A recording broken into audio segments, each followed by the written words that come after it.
Hello, humans! I'm going to steal Shane's line because I saw it in the live chat there, and well, I can't think of anything original because all I do is, steal from other people, I guess. So, anyways, guys, tonight I kind of made a promise to Nathanael Eisner. If you guys remember him, he was on the Non Sequitur show ages ago. And I made a promise to him that I would moderate a discussion between him and an actual geologist. Well, I actually got a geologist friend of mine to have a moderated debate discussion. And tonight it was the time that we had scheduled it. So, tonight we have Nathanael Eisner. He's a young Earth creationist. He is a Noah's flood deluge supporter. And then we have Stephen Baumann, who is the opposite. He's I'm gonna let them kind of introduce themselves. I'm just gonna be kind of in the background here.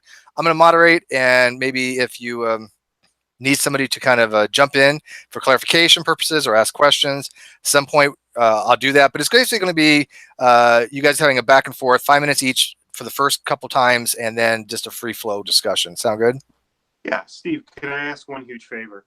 If yes. Ask something. I can't bring up the chat on my laptop for some reason. I don't know why.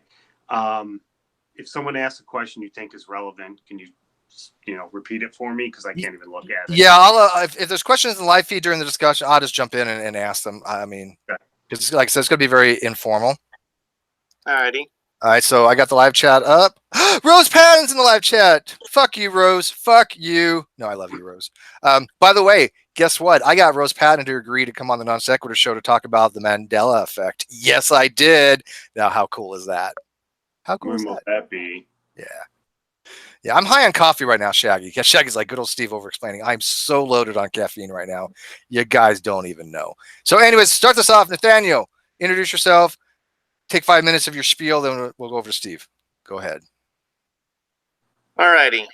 Well, probably most of the people watching remember me from before.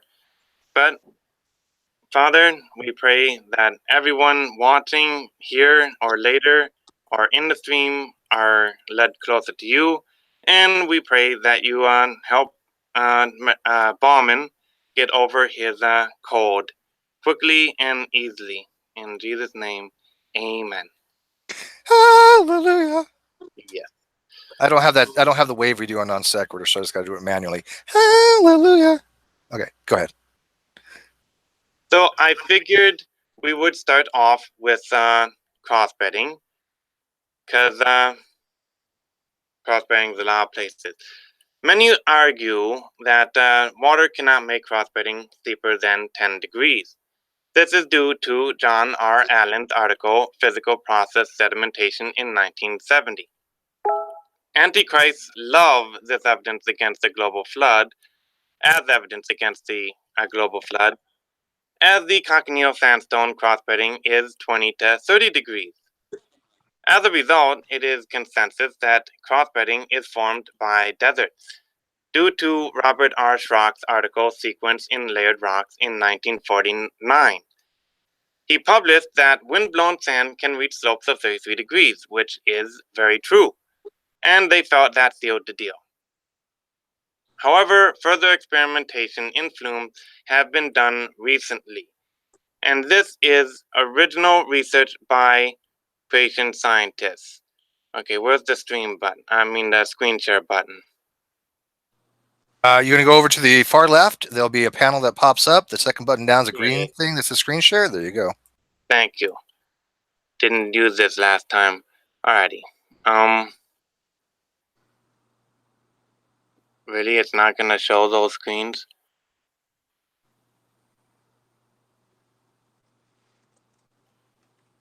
Well, okay. We'll go without the screen sharing then. Again. With the proper tools, you can do all this at home. It is really that easy. All it takes is fast-flowing water going uphill. Water flow in excess of 5 feet per second. The current hits standing water and it drops its sediments. Earlier water, which has lost its momentum, has stopped. You can get reliable crossbedding at 36.7 degrees in a flood. Notice this is steeper than the Cochineal sandstone, which is 6.7 degrees less. And notice also that this is steeper than the wind-blown sand, which is 3.7 degrees less. This is a confirmed creation science prediction. Creationists always knew crossbedding could be done in water. The issue was how, so we figured it out. We do not use the, quote, God of the gaps, unquote. And as Professor M.E. Clark so wisely stated, the Holy Bible is the key to the past.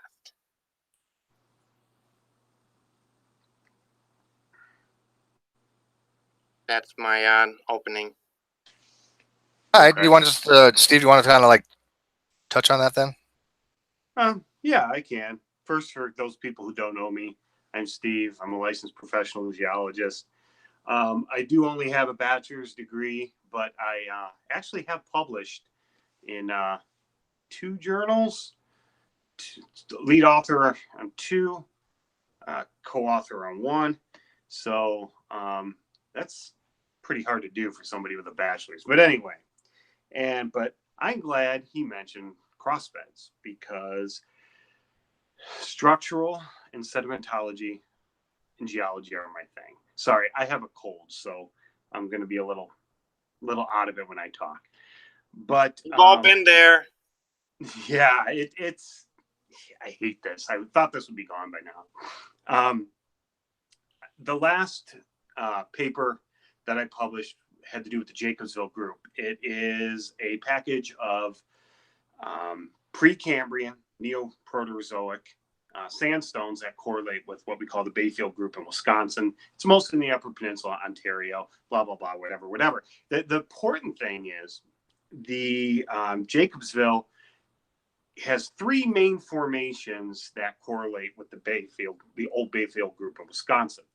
You basically have, when you say cross beds, I'm sure he's talking about the sandstones. But there's different types of sandstones, and it's really hard to discern whether crossbeds under certain circumstances were laid down by water or wind, but we can. There are more than one type of crossbeds. Planar is the most common. Wind is real good at that, but you have festoon, you have herringbone, you have all kinds of different crossbeds. Some, like festoon, can only be water laying, but most can be wind or water. But there's other key indicators you can see to see if something is in place by wind or water. Now, the key thing with the Jacobsville is it's pretty cool, because the bottom formation is what we call an arkose. It's an immature sandstone. It's not quartz rich. When most people think of sandstones, they think of very coarse quartz rich sandstones. This is not one of those. There's a lot of feldspars in it.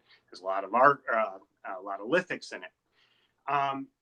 You can't really get those in a wind-blown environment. If you test desert sands, you'll see that they're almost 100% quartzose sands, or what we would call quartz aeronites.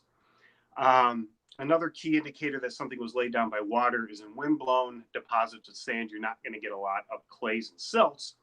But the Jacobsville, the bottom formation, doesn't have a lot of that anyway. So it could be water or wind. And the top one is similar. This immature sequence is very rare in nature. As a matter of fact, this is the only example we have of it. But the middle one is what's interesting. It's pretty mature compared to the other 2. It's not exactly a quartz aeronite, but it's close. That is wind blown and shows a lot of planar crossbedding, and you do get high angles.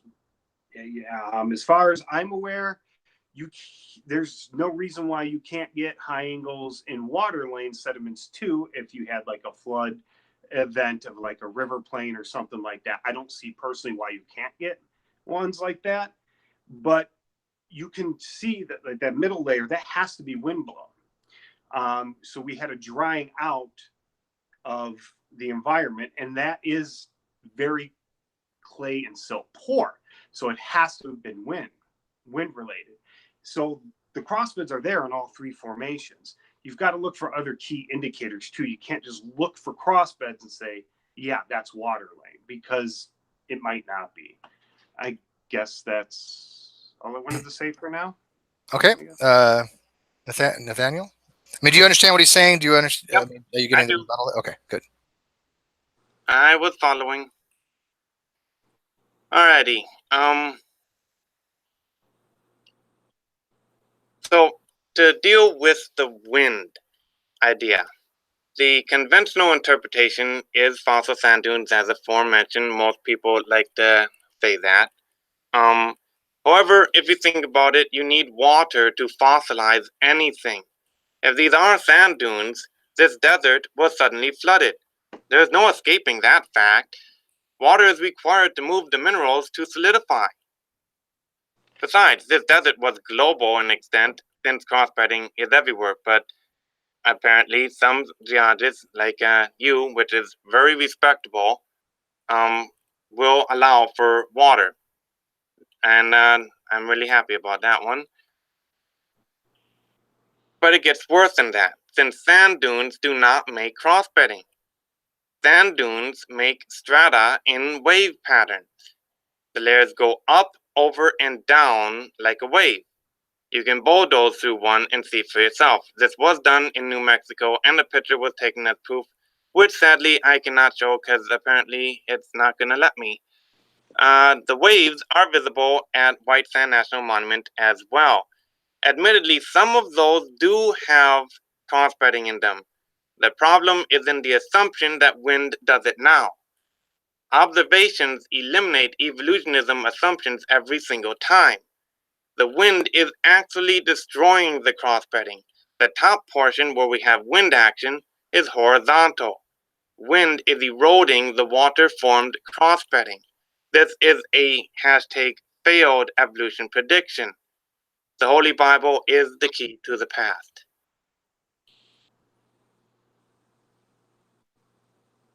Steve? Oh, okay. I just want to make sure he wasn't talking about anything else. I'm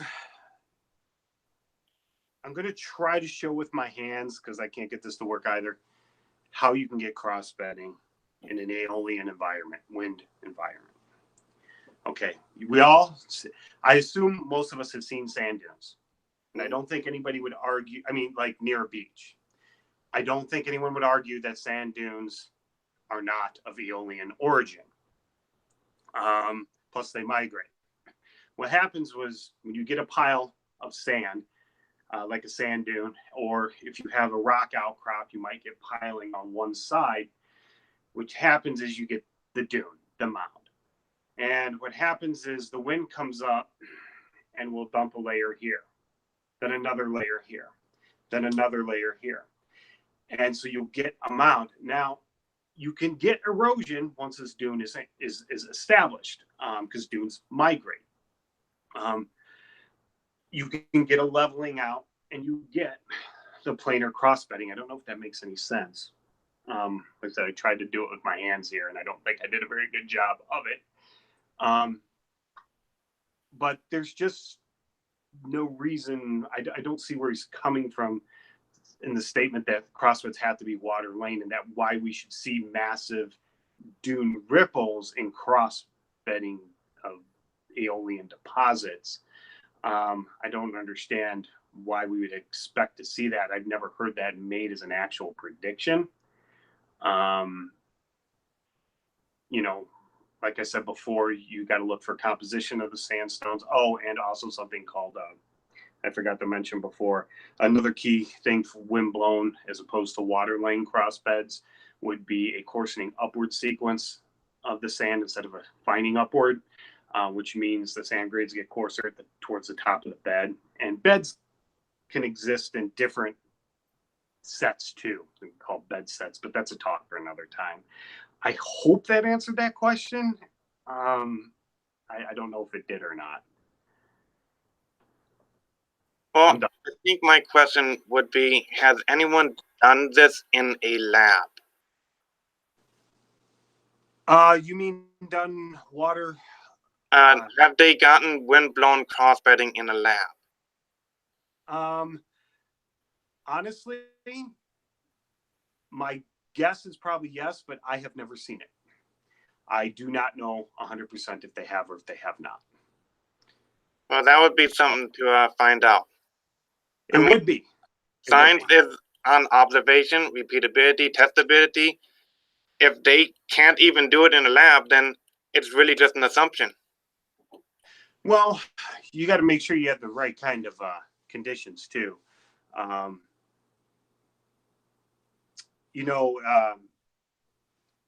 there's something called angle of repose on sediments. That's a physics thing. How high can you pile something before it collapses under its own weight? Coarser, more angular grains can get you a higher mound than more smaller rounded ones can. So, stuff like that would have to be taken into account as well. But I personally don't see why you couldn't get windblown sand dunes or even water ones on the order of 45 degrees. But like I said, I don't know of any actual experiments that have done that way, and I have never done them myself. The only lab experiments that I am aware of are tectonic ones. Orogenies mountain building events. I've seen people build elaborate tables and run experiments on that kind of thing, but not on what you're talking about, no. Well, suggest it. You must have geologist friends that do that kind of stuff. Suggest it to one of them. See if they can reproduce what they think could have done this, so we can actually see it. And Yeah, no, it's a suggestion because I like studying sandstones. It's just the ones I study are a lot older than most people do. But let's see. Steve's being quiet there. I'm here. On your angle repos, basically, as I understand that, depending on what the material is, right? So the higher you pile something up, like if you have, let's say, just like some kind of rock, and you're just letting it flow from the top, and you're making this pile like a conic pile. That's the angle of which it's going to have an incline, right? Then how much of that you can go up to like a 45-degree angle without it kind of like just falling apart and start collapsing on itself, or the sides coming down, that kind of thing. Is that what you mean by that? Material collapses under Gotcha. Okay. Gravity. Yeah. But it's pretty rudimentary. I mean, you can stack Legos higher than you can stack marbles, so you need the grip ability. Coarser will hold better. Right, that makes sense. Yes.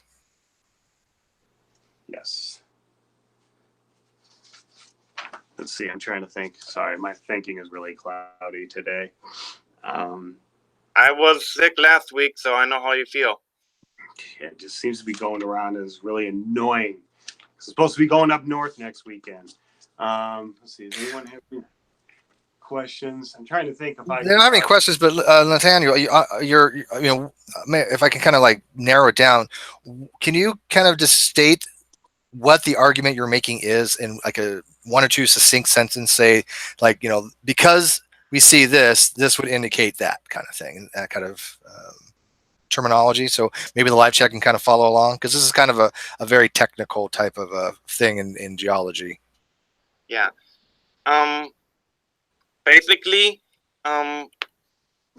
we've done the laboratory experiments with water-laid cross-bedding, and basically we're always told that wind can do it. And I just had Baumann pretty much admit I'd never seen one. He had never seen one. So really, unless someone can actually do it, we only know water can do it. We haven't seen wind do it. We don't do it in labs. So it's really just assuming until we can actually reproduce that assumption.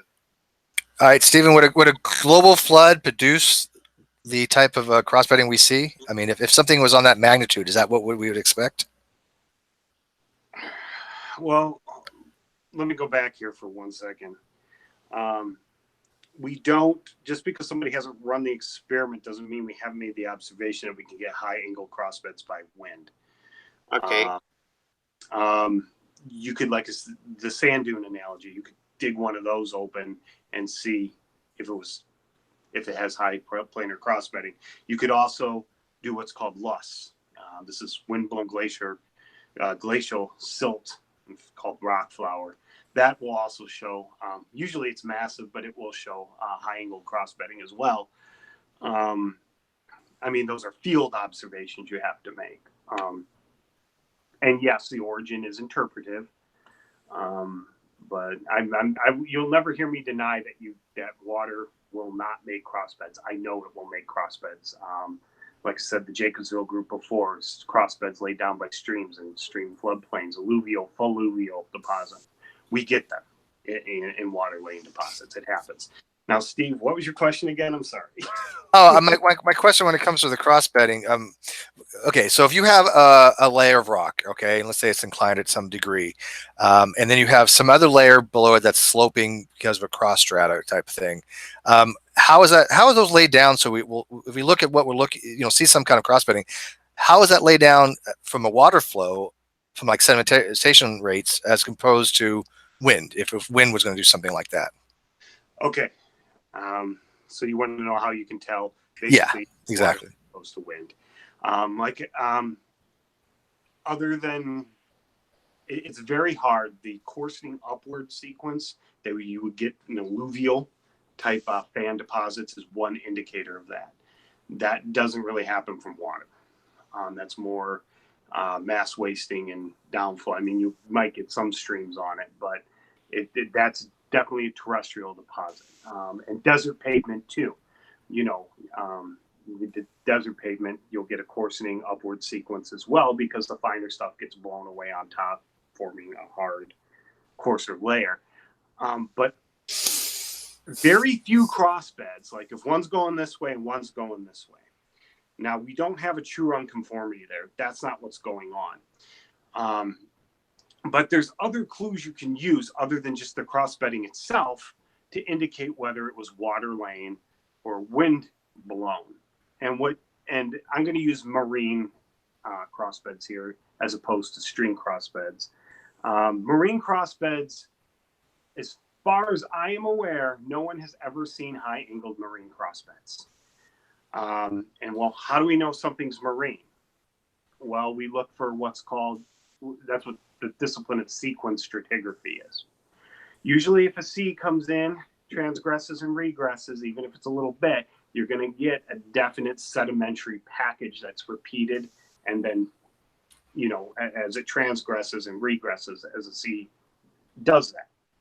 So, and we see modern analogs of this. And you don't need a global flood to do this. You just need an increase in sea level for whatever reason, tectonic movement, ice age, whatever.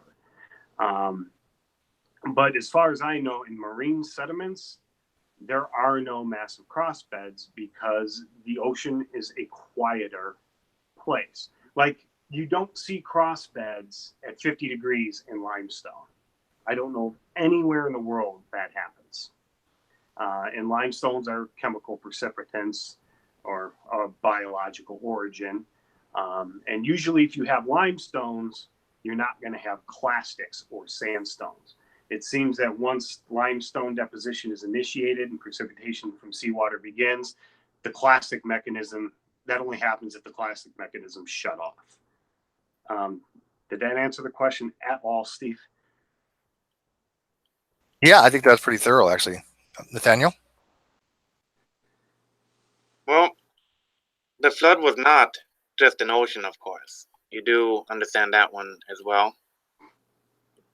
Oh, yeah. Yeah. Oh, yeah. So you would not necessarily just, it wouldn't just gradually go up and down and leave a gentle thing, which is why it gives us the higher cross-bedding than an ocean would. But that the sequence stratigraphy, that's what we observe. Yeah. And another problem with global flood, minus, I'm not going to get into the volume of water or atmospheric pressure or anything like that. I'm going to stick to the geology. Is that we have sedimentary rocks that are Precambrian, thick sedimentary sequences of rocks. And I don't know of very many creationists that even talk about these. And those are the ones I study. I mean, there's packages, sedimentary Precambrian packages of rock that make all the Phanerozoic, or the, Phanerozoic, which is the Paleozoic, the Mesozoic and Cenozoic, since big life is around, that dwarf those in thickness. Like the Huronian supergroup in Ontario alone is deeper than all the sediments in the Illinois basin. So these aren't just like little isolated things. These are massive deposits, and most of them are metamorphosed to some degree. So I don't see how these could have been deposited before a flood. That's it on that. I recommend Michael Ord. He believes that if it's sedimentary, it's flood.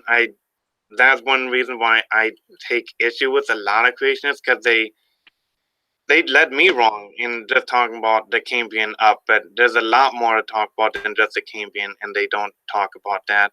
Michael Ord does, and you would expect from a flood that the earlier layers would metamorphose, because all the layers on top of it were formed in a year, adding pressure, changing those early layers in metamorphic ways.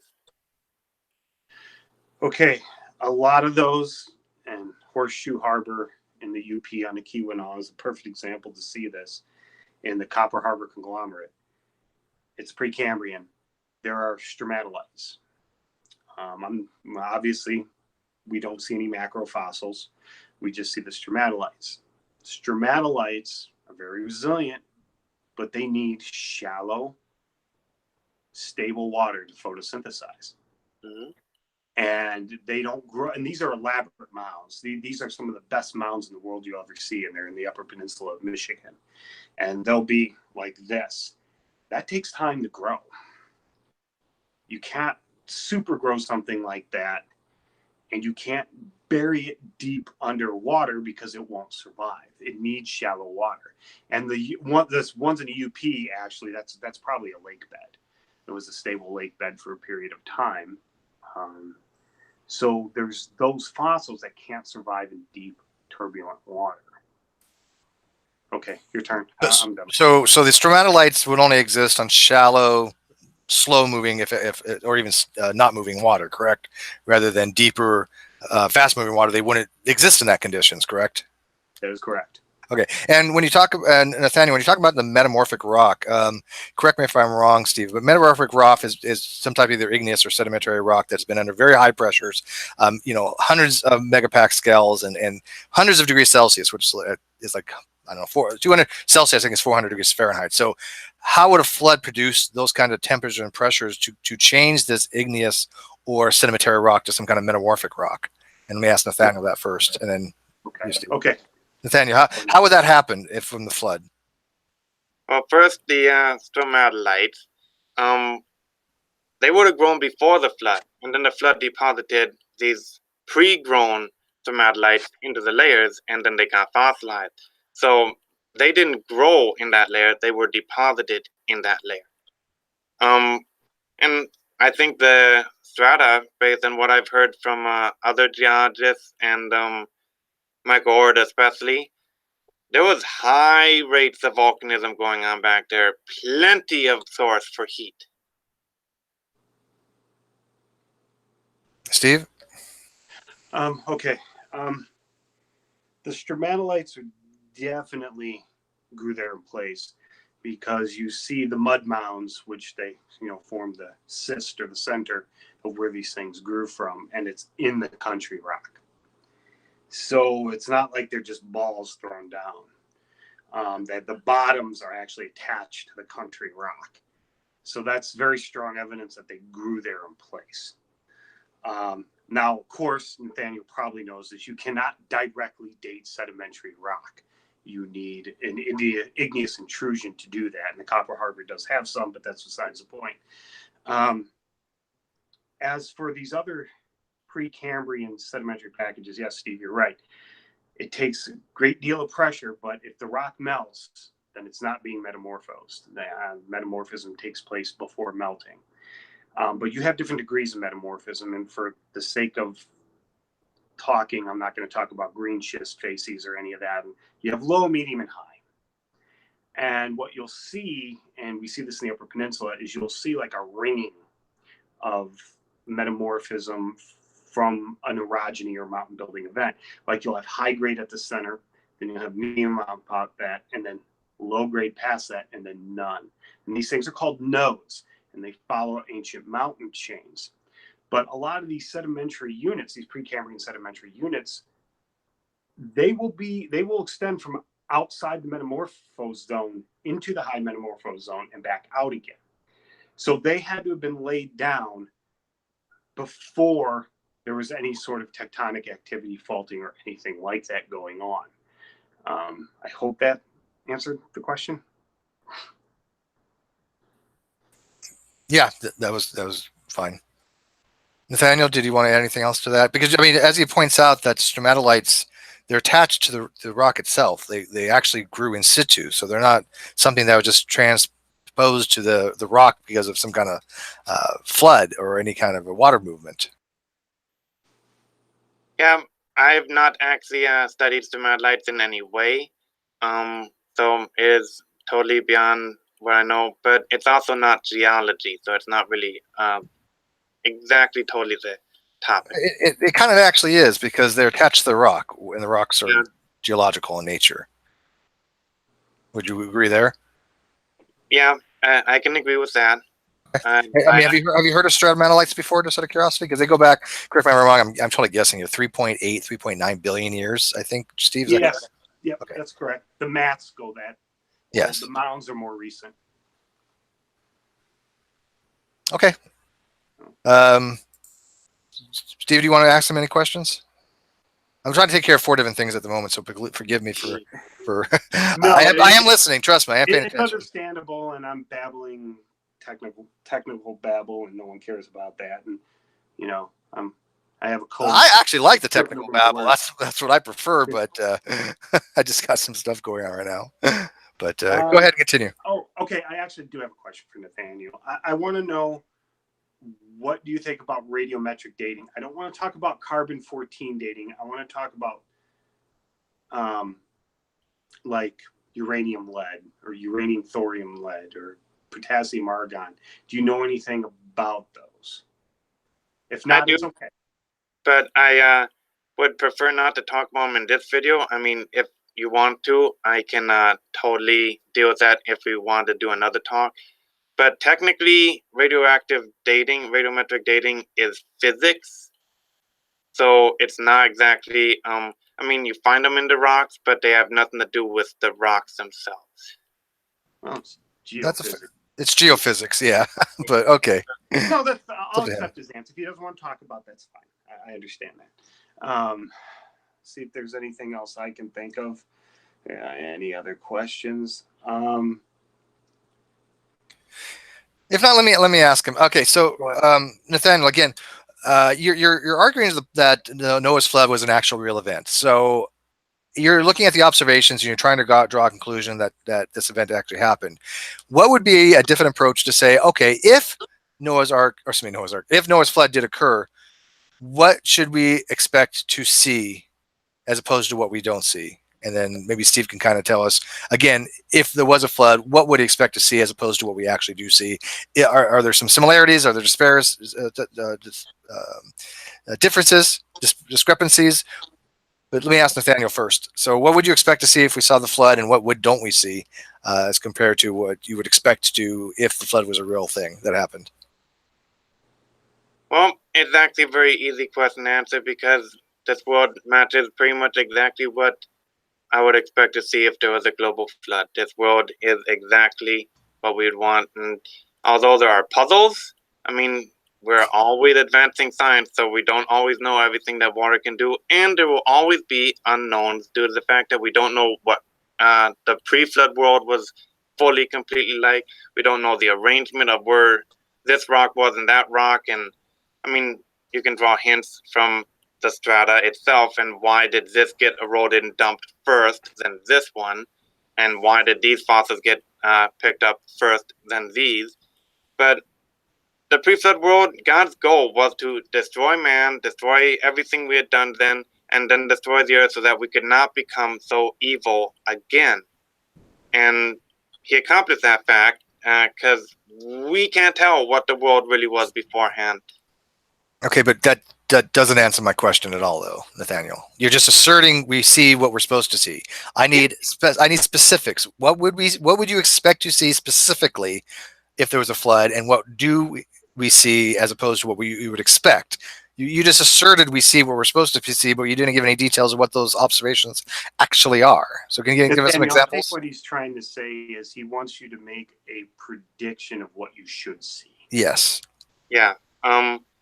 What we should see is a bunch of flat layers laid down by water, which is exactly what we have. Billions of dead things laid down by water all over the earth. I said that wrong, but you know the line. So Okay, Steve, is that what we observe in the fossil record?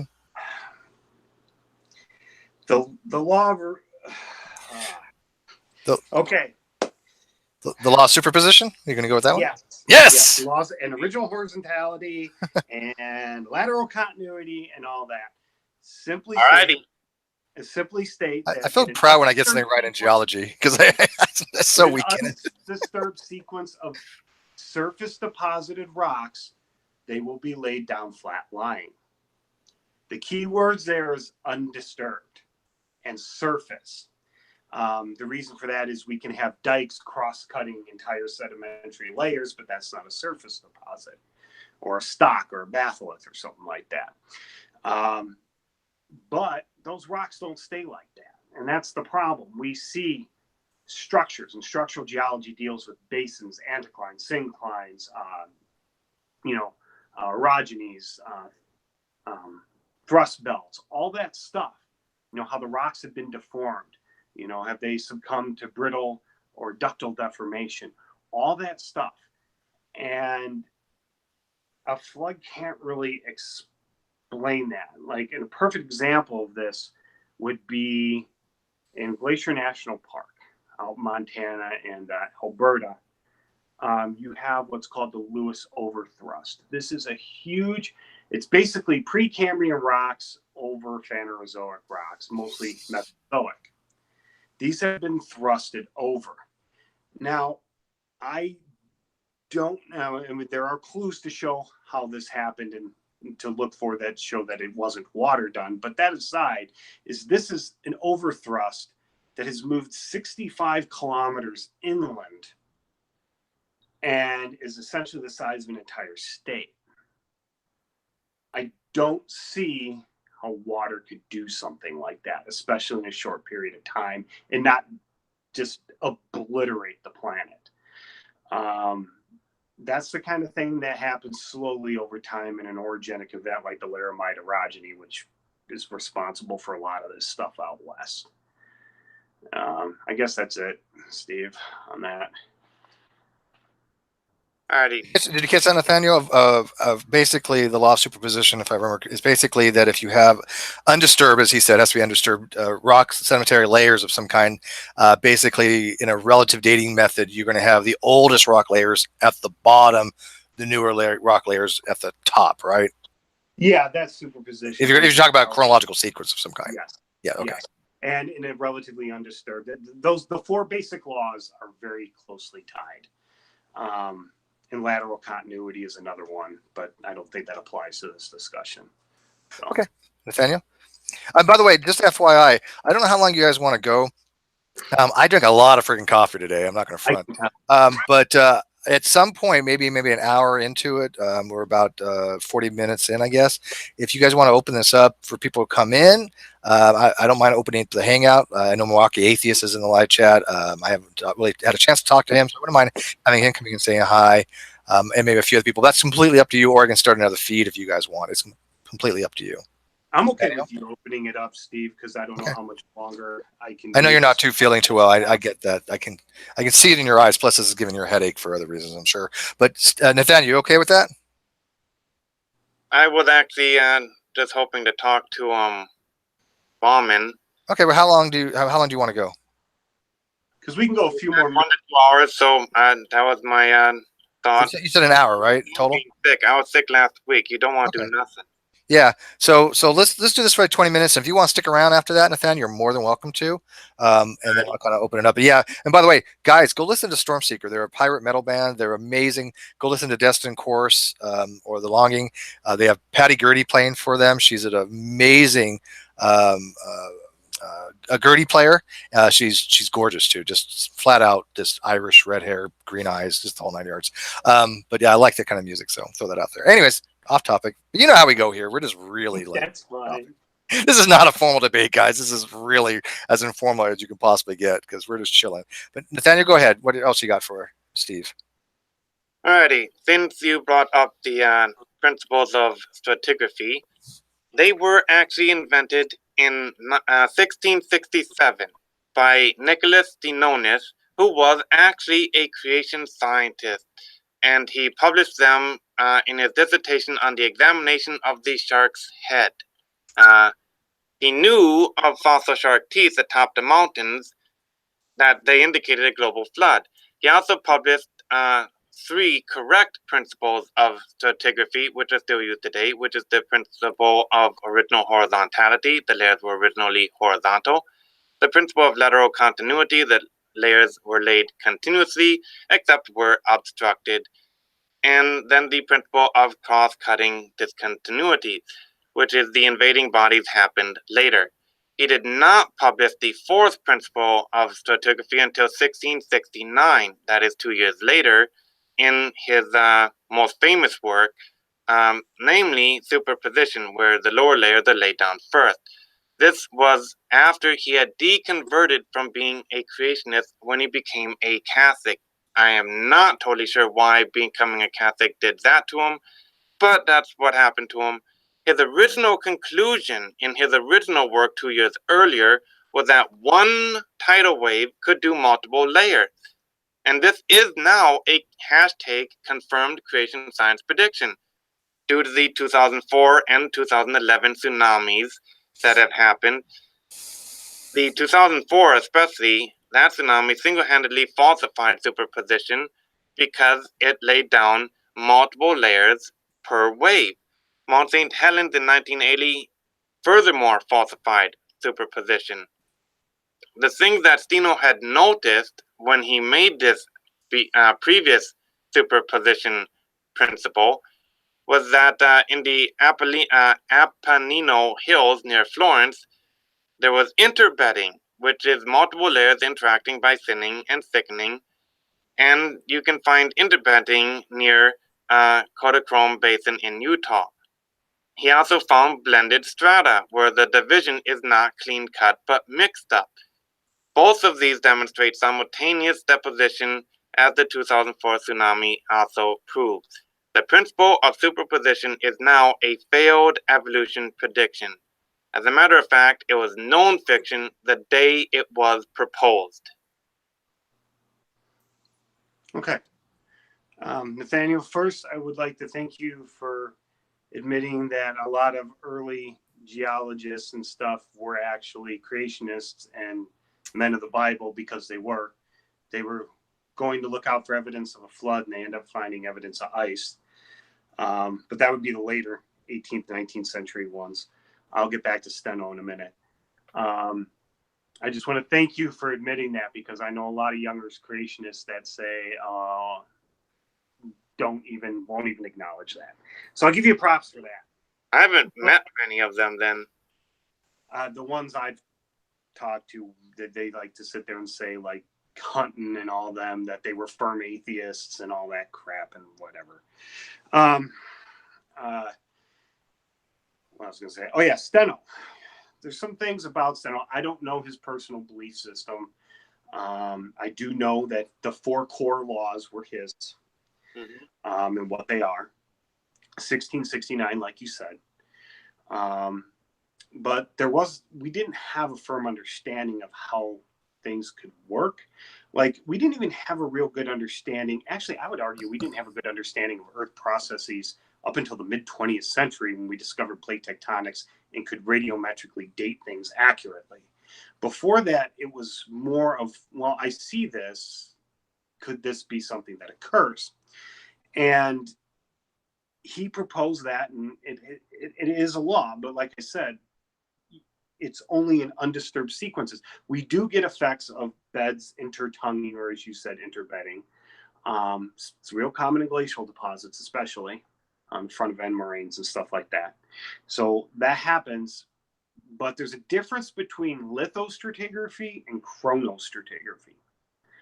Lithostratigraphy deals with the textural and composition of the rock.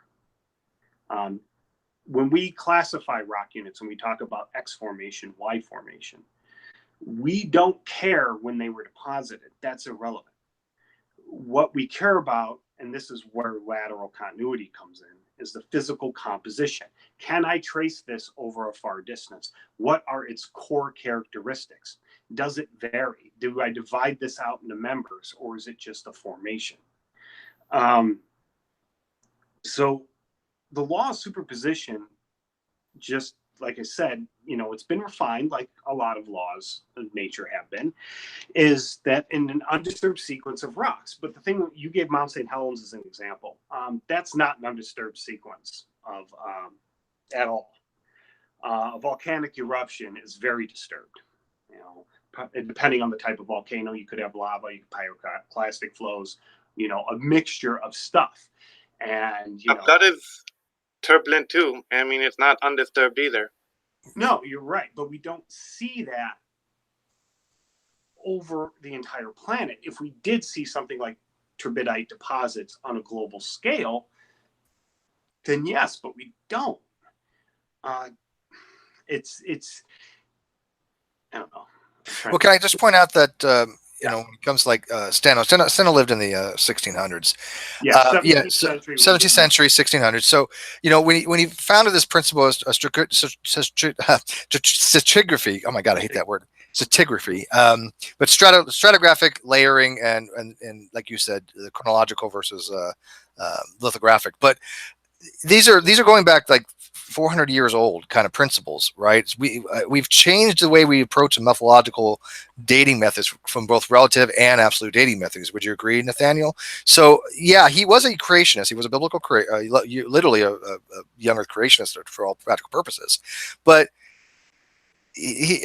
there's still, my question still remains, the evidence for the flood isn't what we see observationally, because as Stephen pointed out, the law of superposition is only for a relatively undisturbed situation. And if there's a flood, that's a cataclysmic event. That's not going to leave things undisturbed, clearly. And volcanism is not going to leave things undisturbed. So you say that there was a falsification of the law of superposition, but it doesn't meet the criteria for what we would only apply the law of superposition for, which would be something that's relatively undisturbed. Is that correct, Stephen? To some degree? Yes. Okay.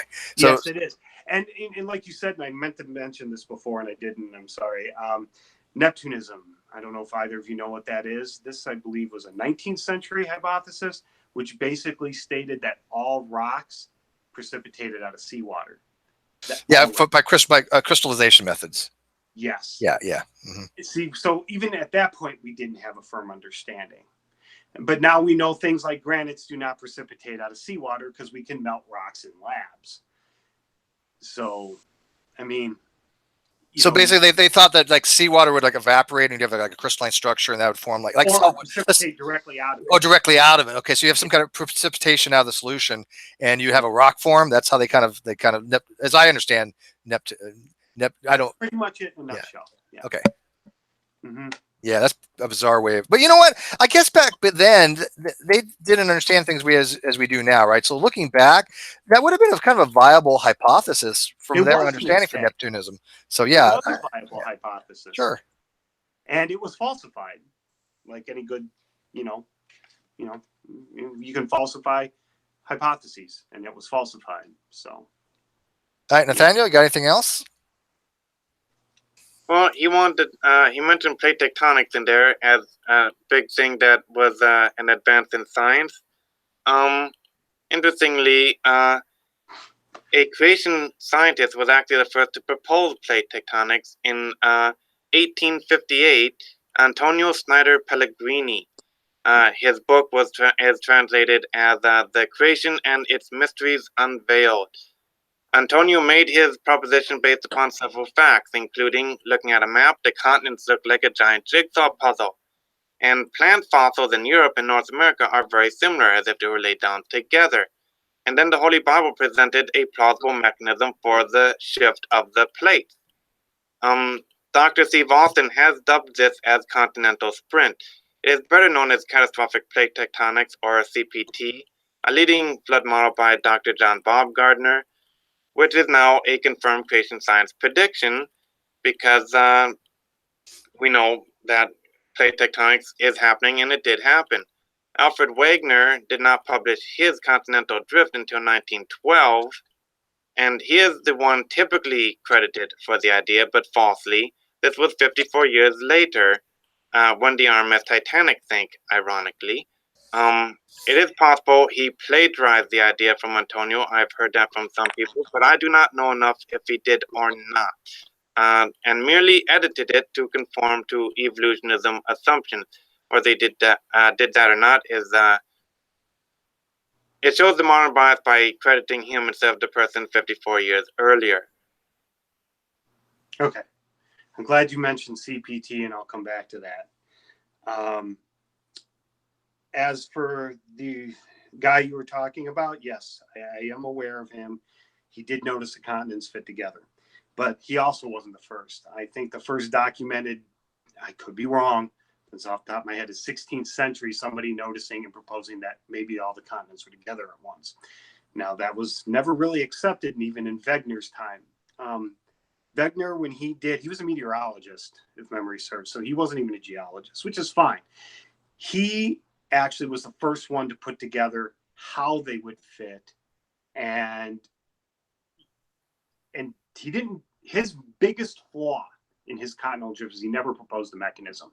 He noticed these things fit together. He noticed the fossil things, and he probably borrowed some from the guy you talked about. I don't know, but we can always build on somebody else's knowledge. There's nothing wrong with that. And he hypothesized that the continents were joined together and they would depart, but he didn't provide a mechanism. He also didn't know that the ocean floor had mountain ranges on it. Back then, they thought it was pretty featureless. So he thought that the continents just plowed across the globe somehow, but didn't provide a mechanism. And so continental drift was never, you couldn't test it. And plate tectonics is not continental drift. Continental drift is abandoned. It's not an actual thing. Plate tectonics is a totally different theory. It proposes the same basic premise that the continents move about the globe, but you got to deal with the ocean plates as well in plate tectonics, something you didn't have to deal with in continental drift. And as for CPT, I've watched Austin's videos on that and his little fancy computer model, but I've even requested this program and I can't get it. I'm even willing to pay for it. But here's the thing with that. He shows this model, and yeah, the continent's going across the globe really fast, fine. But he doesn't tell you the internal structure of the Earth in any real detail in that. And that's a key thing he intentionally overlooks, because the mantle is a solid, okay? It's not a liquid. I don't know of any mechanism that can take the crust, the surface plates, move them about the globe, subduct them into another solid object at 2 meters per second. I mean, I don't know of any mechanism that can take a concrete block into a 20-foot thick thing of silly putty, jam it all the way through the whole thing.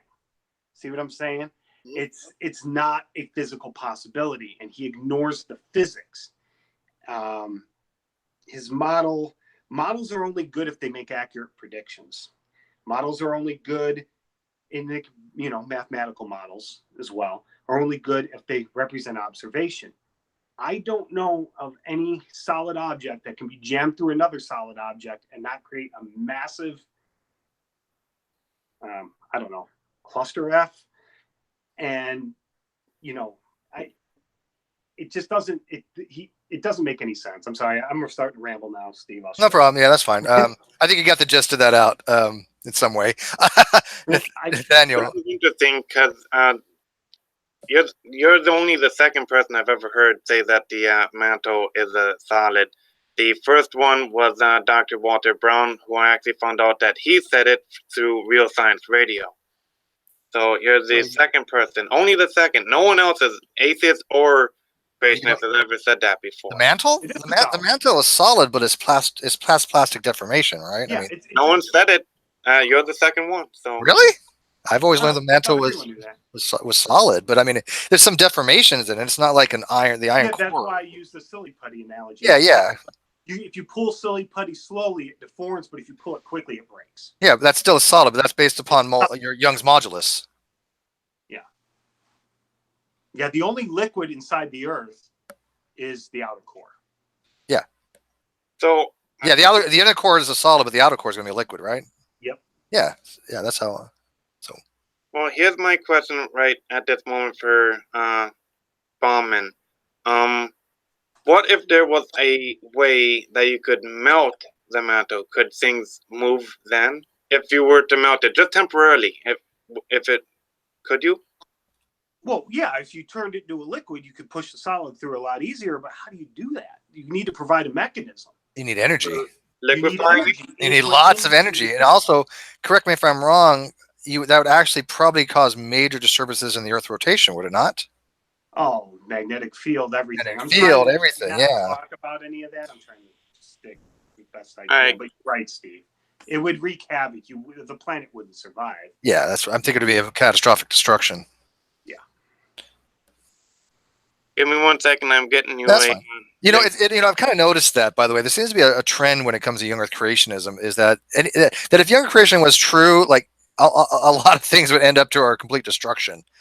So it's like one of those things. Well, yeah. Well, let's hypothesize if young Earth creation is true. It's possible because there's always possibility. But if it was true, we would not exist because, and I got to think of half a dozen reasons as to why. So. Oh, yeah. I can't play a video in here. I saw you post a link to it. No, it's not for playing now. It's for Baumann to look at. Oh, okay, That's my mechanism for melting the mantle. Do you mind if I look at it real quick? It's a half an hour. I don't see watch the whole thing. Okay, heat in the flood. Okay. Okay. Yeah, we'll get on that later, maybe. Yeah. Because to melt rock, you need to put energy into the system. Yep. And the only way that can happen is from the interior. I don't know of any, like I've heard people postulate, young Earth creationists postulate that the asteroid that killed the dinosaurs is what split the continents apart. If an asteroid of that size and magnitude split the continents apart, the planet would be gone. It would be liquefied or at the very most disintegrated to some degree. See, I mean, you need thousands of degrees Fahrenheit to literally melt rock. I mean, it takes a lot of energy. Any kind of energy that's going to be that much to heat it to that degree, no life is going to survive. We would all be dead if this was the case. Yeah. And by the way, Nathanael, can I ask you? And I hate to like make an assumption, but so far as everything that you've given to Stephen, just something you've read off AIG, ICR. I mean, because it sounds like you're reading things, and I know from previous experience, you guys. So, do you notice the difference here, though? When you are reading an argument from some place like I Answers in Genesis or ICR, as opposed to somebody who actually has taken the time to go edify themselves by school to learn it, like Stephen has, where he can just talk about these things off the top of his head. Right? I mean, he can do the rebuttals. He knows the arguments. There's a difference there. Do you not see that all you're really doing, and I don't mean this disparagingly, but you're parroting. You're basically saying, well, I'm not going to give you an argument. I'm just going to read the argument that somebody else has given by some other page that I've read somewhere. There's a kind of a distinction there between I'm going to debate you, and then I'm going to have you debate AIG, because what you're doing here, it seems, is you're just having Stephen debate Answers in Genesis or ICR, and it's not really debating you. Does that kind of make sense to you? I take notes because I can't study everything. No, I get that. I mean, you can use them as reference. Don't get me wrong. If you say, hey, look, here's my argument, and according to AIG, they say this, this, and this, but I haven't even seen you reference any of your sources right now. I just happen to know that you probably are reading off things. But at that point, you're not really doing a debate. You're just using somebody else's words and saying, well, this other person says this. That's not really an effective way to win a discussion, in my opinion. But we can get other people's opinion. The facts doesn't matter if I get it from someone else or if I went on and got it myself. Well, facts are facts, yes. But see, the problem is you're not relating facts. You're relating a biased blog page that doesn't have facts. And to talk about the facts, you have to have a much deeper understanding of the topic. Stephen knows the facts because he has a much deeper understanding of the topic. You're just repeating what you've heard. You're not actually addressing what is factual, why it has to be factual, and why it could be not factual, right? There's a big difference in all these types of discussions, because Steve's told you the reason these can't be true is because of X, Y, and Z, mostly because we would be not here if these were true. It just couldn't happen because it would end life as we know it. But anyways, I'm going to open this up unless you've got some final remarks. Go ahead. Steven's stepping away for a second because he's probably blowing his nose because he's You got probably a cold. heard it. I tried to keep. Oh, I was just guessing. I had no idea. No idea. Yes, that's exactly. Who wants to wrap up, and then I'm going to give a link to some people. I know Dr. Griffith wants to come in. I know Milwaukee Atheist has hit. I'll let Nathan wrap it up if he wants. I'll stay for a little bit. All right. So Nathan, say what you got to say. Wrap it up. Thanks for coming in. If you want to stick around, it's completely up to you. But I'm going to open it up a little bit if that's cool. Not really much to wrap up. I got some good things out here. But if you wanted something that was more just me, and I don't have to rely on people who know these topics better than I do, I was given lovingly when I did not live where I am now by people who found out about me. I was called a Bible nerd. That's what my expertise is. I can talk Bible better than most people. So that's if you wanted to talk to me, I know the Bible. So. Well, I mean, I wouldn't mind having. Yeah, I mean, if you wanted to like be more in your area, I mean, I don't think science is your area because I don't mean again disparagingly, but I've talked to you numerous times. But you may know the Bible. I do not know. I've never talked to you about the Bible. So maybe if you want to have a discussion about the Bible with somebody, we can hook you up with a Bible. Actually, I kind of have somebody coming in a minute that knows the Bible pretty well. But Nathan, if you wanted to, do a Bible talk with somebody, I would listen to that. I would keep my mouth shut and listen to that if you feel you're pretty versed in that.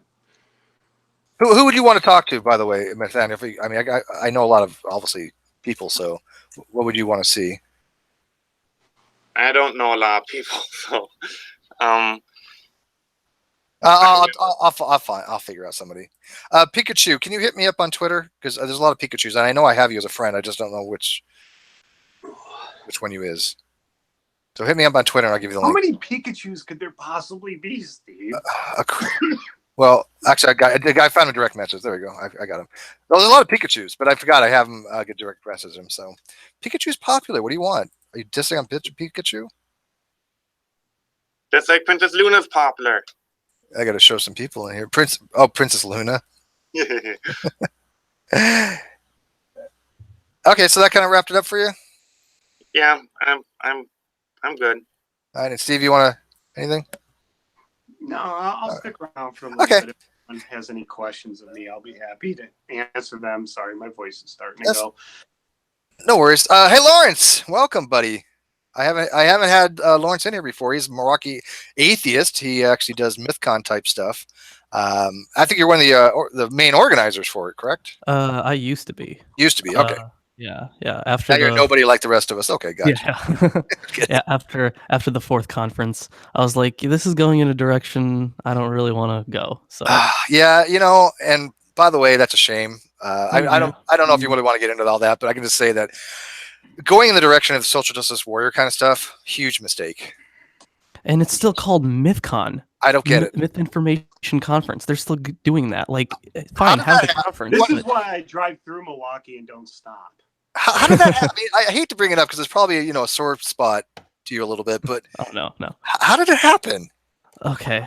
So the first three conferences were about secularism, atheism, mythicism, the stuff that makes sense in a conference that's called the Myth Information Conference presented by Mythicist Milwaukee, right? Right. And then they were like, it would be really cool if we started doing stuff on, social justice and anti-social justice and, starting this dialogue. And I'm like, that's all really good stuff, but it's still called MythCon. And it's just a little misleading. But either way, like I spent like a good, 2 years in the midst of that flame war. So I was like, I just left after the fourth conference. Yeah, no, I definitely agree with you. And by the way, I like all the people that went to MythCon. I mean, I get along with most stuff like that. I just think the topics I don't think I'd have that much interest in. I know that my friend Brittany, she was a presenter and part of a host. And I like the topic she talks about. Matter of fact, I'm going to actually kind of in the next week or two, we're going to get together at a little coffee store and we're going to try to choose some kind of on the street interview type stuff because Brittany doesn't live that far from me. Matter of fact, like 15 minutes, believe it or not. But I'm not into the whole feminist thing, right? I'm not into the whole social justice warrior thing. So most of the things when I looked at the Milwaukee Atheist for this year, I just don't think I would have had an interest with any of the topics for the most part. Is that like make me sound like a bad man or something? No, no, not at all. Like I kind of had the same thing. Like I was just kind of done with that whole uh conversation. So I was like, They need I to just change kind the of name. bowed out after it. It's very Yeah, I misleading. agree. Yeah, they're very Wait, hold on, misleading. just a second. Just a second. Hey, Steve, Sure. I wanted to Pikachu, ask a buddy, question. what's up, man? Yeah, Yeah, I nuts, wanted to man. ask you a question. I've been getting onto this thing with the creation sort of stuff. And what I've been saying, trying to point out was there's this whole thing, okay, where you have chemical cosmology becoming chemistry, and then that becoming, chemical biology and stuff. What does the creationist, how does the creationist answer that? Nathaniel, you're the creationist in the room. If you want to touch that one. So the question is, how come science has become more refined? Is that what the question is? No, the question is, okay, you have chemical cosmology, which is basically the study of what is it? It's like stardust and stuff like that. You're talking about And stellar it's, nucleosynthesis. yeah, Stellar, yeah, stellar nucleosynthesis. yeah, Yeah. and it becomes hard chemistry, which then later is supposed to become, biochemistry and stuff like that. So he's basically what he's asking you, Nathaniel, is that certain elements are only created in stars that we know of. We only see them created in supernova type explosions. They have your elements, and so we do have many of these elements in the Earth. How does the creation explain how they came to be in the Earth, other than just God creating it that way in situ? Because reasons. How scientifically would we do that? And by the way, welcome, Dr. Griffith. How you doing? This is the first time she's ever been on my channel. I'm so excited! Yay! What do you mean? You've never Well, been I on this guess channel. You're on the non sequitur show, so that I'm doesn't. on too. Yeah, That's you're on this one. Yay! We love you. live. Live and in person. Okay. barely I hope you don't have a cold. live. Barely live. So Nathaniel, does that make sense? Yeah. I am now on the same page mentally as what he was asking. Awesome. The best scientific models for the creation of the world uses exactly what Genesis starts with, water. And if you use hydrogen, you can get the transmute that into lighter elements. And then if you use oxygen, you can transmute that into heavier items. And God did that out of water. How would that work? I mean, you're just saying like God made it so? I mean, or do you have like a scientific mechanism by which that could come about? If you wanted the papers and things, I could dig them up, but this is not geology, so I did not prepare anything exactly on this. Okay. We're on the flood too. That's about 2,000 years after creation. Pikachu, I think that's about all you're gonna get out of that one. Is that okay? Yeah. Well, I mean, I think it's inevitable that we know that water has some sort of chemical basis in a way. But I mean, just about everything on this planet has some sort of chemical basis, whether it's a rock, whether it's something, it has a chemical basis that comes from, the stardust, So, and even biological chemistry, which is what we define like, which would we define DNA and all that sort of stuff coming from and everything. Yeah, you're talking about what's called physiochemical reactions. Physiochemical is basically Yeah. relating physics to chemistry. And matter of fact, it's kind of mentioned DNA because I'm actually doing a discussion with John Perry from Stated Clearly on the Non Sequitur show about DNA, and I do talk about a little about physiochemical type processes. Yeah. And so, by the way, let me ask you guys something on that real quick. If I know it's a sidetrack, but DNA, is it a code? Yes or no? Absolutely. Wait, we got. What do you Let's set it all at once. Well, we had this talk last night. We kind of dived into it a little bit, but nothing specific because I didn't want to like give away my whole presentation. But okay, let me ask you, Nathaniel, is DNA a code? Yeah. Okay, so is the molecule a code, like the actual macromolecule? Is that a code? Depends on. That's where the letters are arranged. They get There's arranged. no letters in DNA. DNA has atoms, but they have nucleotides. There's no letters sitting in a DNA molecule, I assure you. Well, We assign letters to it. We assign letters to what the nucleotides mean, right? We assign a certain letter to represent a certain nucleotide, which I do get into, which, by the way, that is a code, but that's a different, we'll get into that. But is DNA itself, is the molecule itself a code, Nathaniel? If we have to use letters to tell how does it get read, then obviously it is read somehow. It's just way beyond any letters that we come out with. I don't think he's getting the question. The letter. I'm going to concede the letters are a code. I'm actually in my presentation going to argue that the letters are a code, and I'm fine with that. But that's not what they mean by genetic code sometimes, and that's not what they mean by DNA as a code. And so they conflate a lot of things when people start talking about this. But I'm asked about the actual biological molecule itself. I mean, do you know what DNA is comprised of? Have you seen what a DNA molecule looks like? I've seen the DNA molecules. Well, probably the answer to the question being that I'm also not a biologist. Books are not a code, but the letters in them are. Okay. So the hard drive isn't the code. The information on the hard drive could be, though. Yeah. Okay. So Dr. Griffith, what do you think? Well, I think we need a code for us to understand it. But your average, element of silicon doesn't realize it's silicon. It has its own, I won't say understanding, because I don't think silica is actually. He's claiming silicon self-aware. You hear this? But, I'm kidding. Yeah, no. What I'm trying to say is that this is for our convenience. Yes. We establish these codes so that we can pass that information down, not just keep it to ourselves. That's what writing is all about.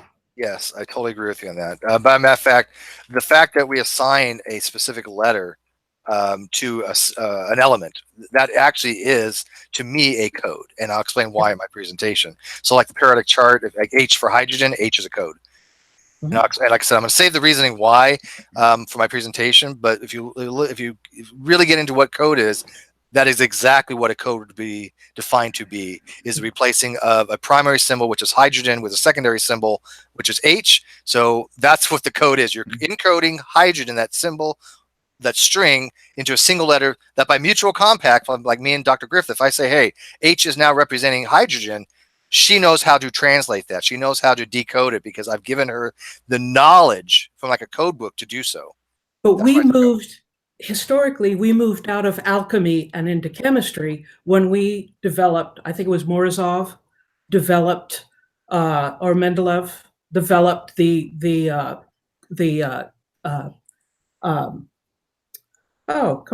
table of elements.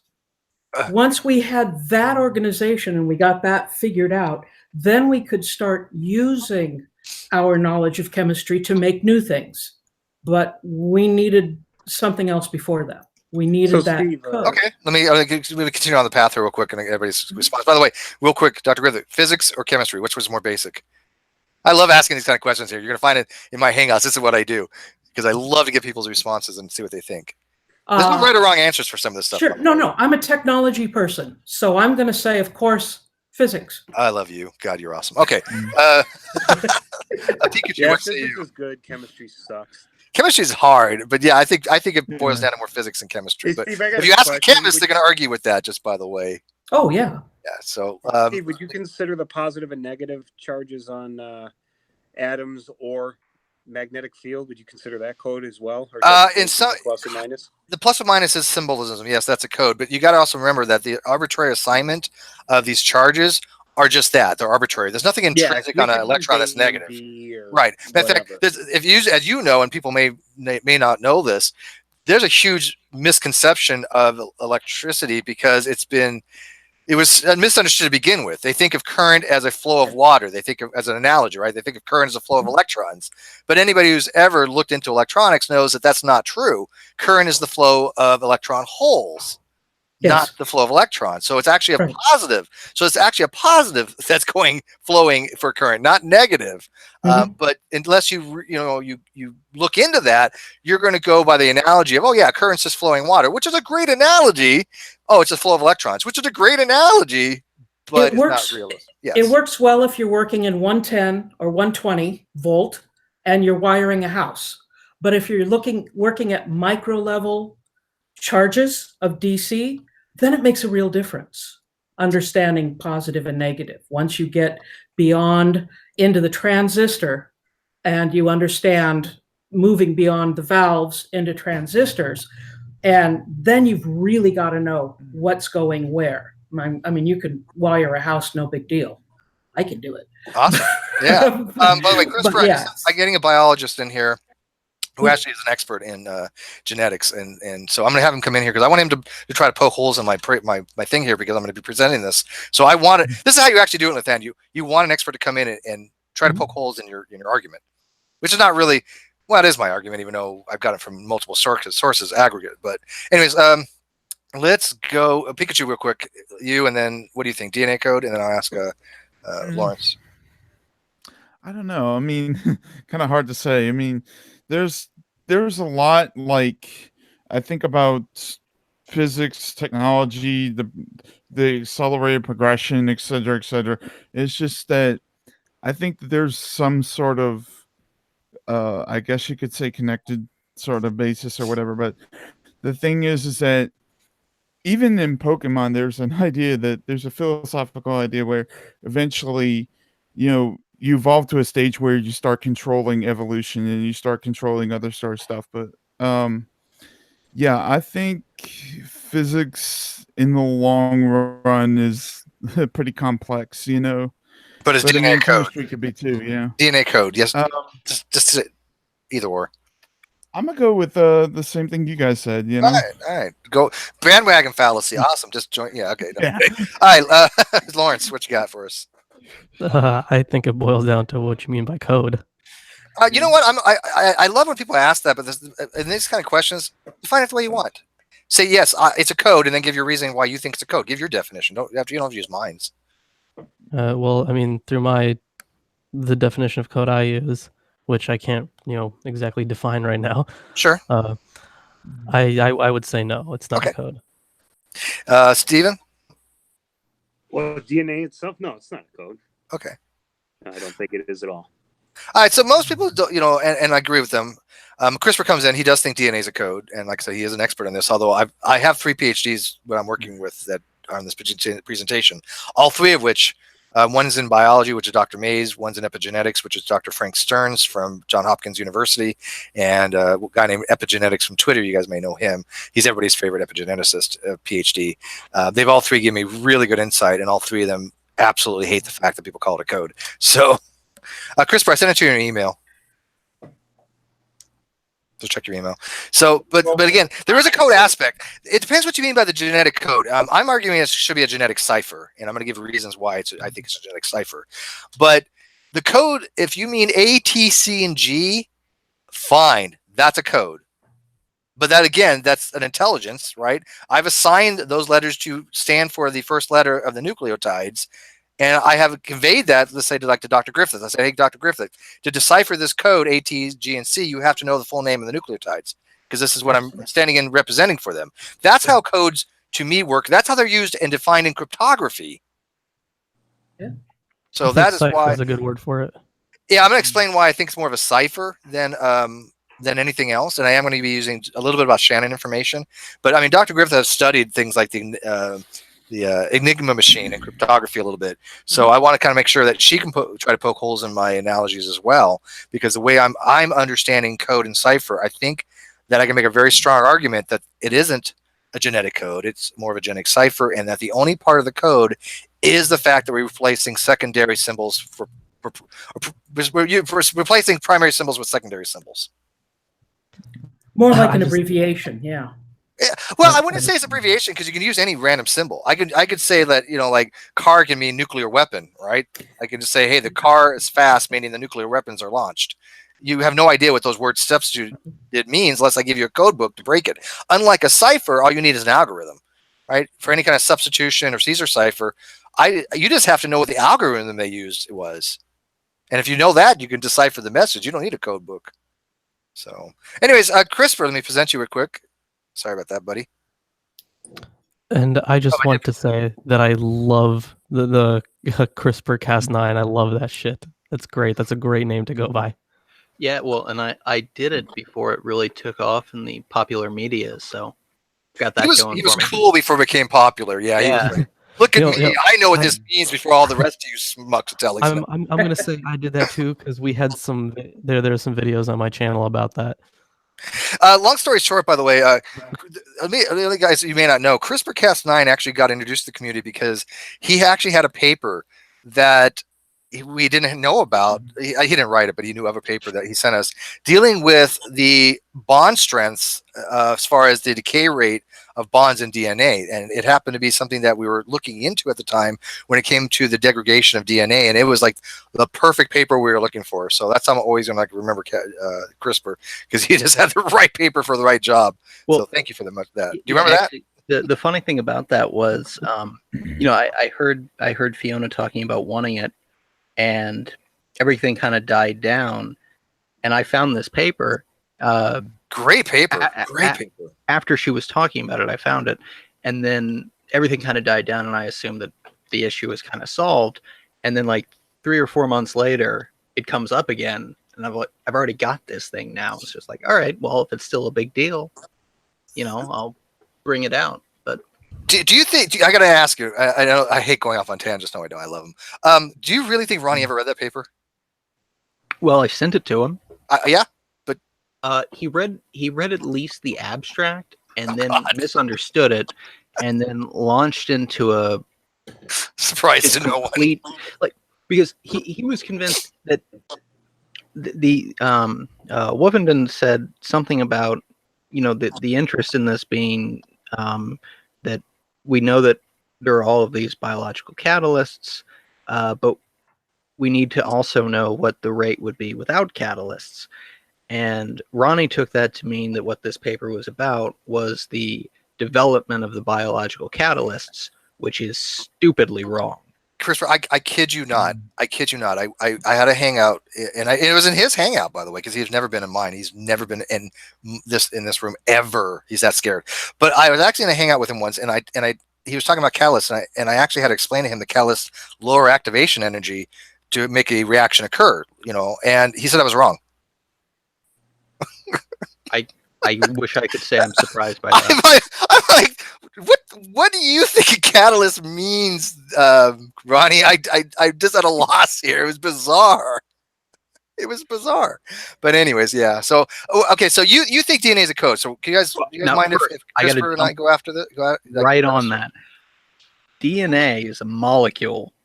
Okay, so you definitely agree with John. And John, by the way, from Say It Clearly, he agrees as well. DNA itself, the molecule, he's not advocating that's a code. So everybody's on the same page on that one. Right? I've been in several hangouts on pretty much this exact topic. And that's the thing that really bothers me is that everybody's always just trying to jump in as, oh, the DNA itself is a code, which is nonsense. That's like saying that, if you write something down on a piece of paper, the piece of paper isn't a code. It couldn't be. It doesn't matter what you write on it, or if you write nothing on it. The paper itself is not a code. Right, and that's where I think creationists fail, because they do argue that DNA itself, the molecule, is a code. Right. And at that point, they're just potato, right? So at that point, I mean, hang one sec. The conversation that John and I are going to be having is a much more elevated level, and it's nuanced, right? Which is a fine conversation to have, but that's not the conversation I would ever have with an idea or with a creationist, because they're so practically wrong. They're arguing that the biological strand, the actual macromolecule is a code. I'm like, no, that's just wrong. Yeah, and honestly, it doesn't even. There's no way of interpreting that to make it make sense, even, right? You can only have arrangements be codes, right? The material itself can't be a code. That it doesn't make sense. It doesn't work. Okay, we're all on the same page there. Nathanael, are you on the same page on that one as a creationist? I mean, do you agree that you said earlier that the macromolecule itself is not a code, right? That was my best guess, but okay, our biology does read it, so. Well, that's information, though, and I think people confuse information with code. Yeah, but it's still made out of that stuff. So all right, let me ask Christopher. Christopher, what part? Okay, do you agree that like the A, T, G, and C. Is that a code? Because I do argue that's a code. You mean the way that people annotate the sequences? Yes. Well, yeah, sure. That's a code. Okay. But so when I look at this question, I'm interested in it from a purely chemical standpoint, because it's really easy to get distracted and sort of equivocate on this by getting confused by the different levels of it. Because if you're talking about the way people describe DNA, that's very different from what the DNA itself actually is. So obviously you can describe DNA as a code, or you can describe DNA in many other ways. Sure. But what we need to focus on, I think, from my point of view, is what best describes the actual interactions of these molecules with their surroundings and the other chemicals in the environment. I'm going to be arguing that they're basically physiochemical conformational changes and things that are just transmitted. They're just transmitting some kind of conformational change from one thing to another. For example, when during the process of transcription, you're just having a nucleotide base come in and form another strand for the RNA. Those are some kind of physiological or some physiochemical reaction going on, but it's a full of information. Don't get me wrong, there is information there, but it's not, that part is not code, because again, a code is symbolism, secondary symbolism that takes the place of primary symbolism. Yeah. So I do agree with that. If we're talking about it in a certain context, so you could come up with definitions of these words where a code or a cipher or whatever else necessarily requires some element of intentional language, right? If that's what you want to do. I'm not saying that that's what you're doing. I'm saying that you could define it that way. I could, yeah, and I'm not going to specifically do that, but I'm going to say I have included that is a possible criteria, that there has to be an intentionality towards two people, a sender and receiver, of what the code is going to mean. Right. Now, so if an agent. Yes. Yeah, if you want to define code that way, then yeah, the chemistry of it is not acting as a code. But I'm not sure that I would agree with any way of defining code that such that it requires intent. That wouldn't force you intellectually to also apply that same concept to a cipher, right? That a cipher also requires an intentional development of an algorithm. So it's not Yes. merely an algorithm, but an intentionally developed algorithm, in which case it's not a cipher either, right? Well, no, it's still a cipher. I mean, okay, let's try to go down this track. Okay. Development. But the cipher if I want to encipher something, right? I have an intentional state there that I'm going to take, let's say the letter car, and I want to encipher that using a shift, a basic shift. So I'm going to shift each letter one. So I end up with D, B, S, okay? Right? So to decode that, I say, hey, Dr. Griffith. Decipher. Decipher, sorry, yeah, right. Just if I want to decipher it, in order to decipher this DBS, here's the algorithm to do it. It's a left shift one. Mhm. Right? So you do a character shift rather than word substitution. That's how a cipher works, right? But there is an intentionality there. I still have to tell her the algorithm, or she can figure it out. That's what code breaking is. But the code is a lot different, because the code, I'm literally just randomly taking a word or a symbol, and I'm saying this symbol now represents something else. That, I think that code that you're talking about is, we need that in order to not have to recreate our description of what's going on every single time we look at a strand of DNA. Yeah, but I mean, to me, I think that we may have wandered off the point that I was trying to make, sure, which is yeah. that if you want to include an element of intentionality into your definition of code, then you should also include an element of intentionality into your definition of cipher. And then in either event, since both of those require an element of intentionality, then the pure chemical interactions of it cannot be either a cipher or a code. That's actually a very good point. I do exactly what you're saying now. I do agree with that, but I am not arguing that it requires intentionality. I'm only arguing that is a possible definition for code in my Right. So thing. so if we But that's a brilliant point, by the way, Christopher. Very right. good. So if we ignore intentionality completely, so we're coming up with a definition that could, in principle, apply to chemical interactions. Then I think that there are several problems with trying to describe, and also I take the topic of genetic code to refer to translation. I Oh, don't know really? if that's what you mean. No, But- see, that's interesting because I'm taking it more from the transcription part of it. Okay, well then that's certainly neither. Okay, because, and I think that, and the only reason I'm doing that is I think that's the way John's looking at it, because I have had discussions with him. He's a real nice guy. We talk frequently on Facebook and Twitter. But I think he's using the RNA codons as an example of a code, and I'm trying to explain to him. To me, when I look at an RNA synthesis chart and I see the codons, how it works in the ribosomes. Well, yeah, that's translation. That's translation. That's a cipher, because I can use I can use an algorithm to say, okay, first position, second position, third position. This is my triplet that I get. This is the amino acid it codes for. Right. That's an algorithm. Let me give you an example of something that I think if you strip intentionality out of the definition, then I think it's perfectly reasonable to describe DNA replication, polymerase, right, as a cipher of sorts, right? Because what you have there is you have basically your cipher is that you do the reverse complement of each base, right, as you go through. So you have an algorithm, right? What's the algorithm is reverse complement on each one, and you go through the whole thing, and you have your cipher, right? And I think that would be a very clear and straightforward analogy on a purely chemical basis. And you're just, okay. So I don't want to confuse. I don't want to like separate these things too much. But they're clearly, I mean, this is for the audience, not you.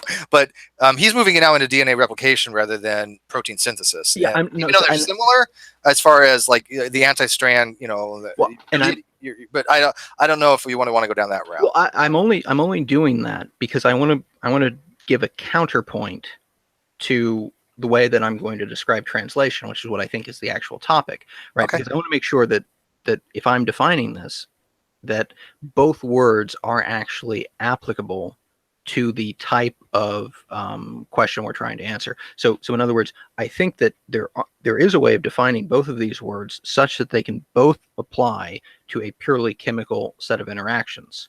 And so I've given an example of a cipher that is a purely chemical, right, in DNA replication. And so I think that translation, though, is more analogous to code. And the reason for that is that when you go from codon to amino acid, there was no reason in the initial development of the encoding of it of the association of the correlation between particular codons and the correlated amino acid, the correlated transfer RNAs, the associated amino acid transferases. All of that is arbitrary at the start, right? Now there are certain elements of biological selection that would prefer certain combinations of those. Third base wobble being an issue, right? Various other things. I'm including, by the way, and I'm also including a little bit of a amino active transferase, only for the fact that I'm going to explain a little bit about tRNA. The way I'm going to do my presentation is just to give you an idea. The first half is just the basic biology, and then the second half is how the code applies to it. But I think people need to understand what this process actually is if I'm going to be arguing whether it's a code or not. Would you agree?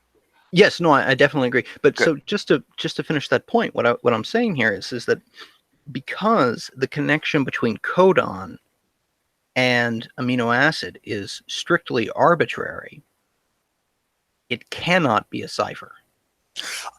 It is arbitrary, and it's also see the problem that we're running into is it's also degenerate, right? Because there's a redundancy in the code, right? Yes, but that degeneracy only exists for various reasons of biological selection. Correct. There is no necessary reason for it to exist. Right, absolutely. But I'm not arguing that it has to be by necessary conditions to be a cipher, right? I don't think be necessary for it. I think it's be more of a cipher than a code because the fact that it isn't necessary, it is arbitrary, and one triplet could code for a different amino acid between different species, right?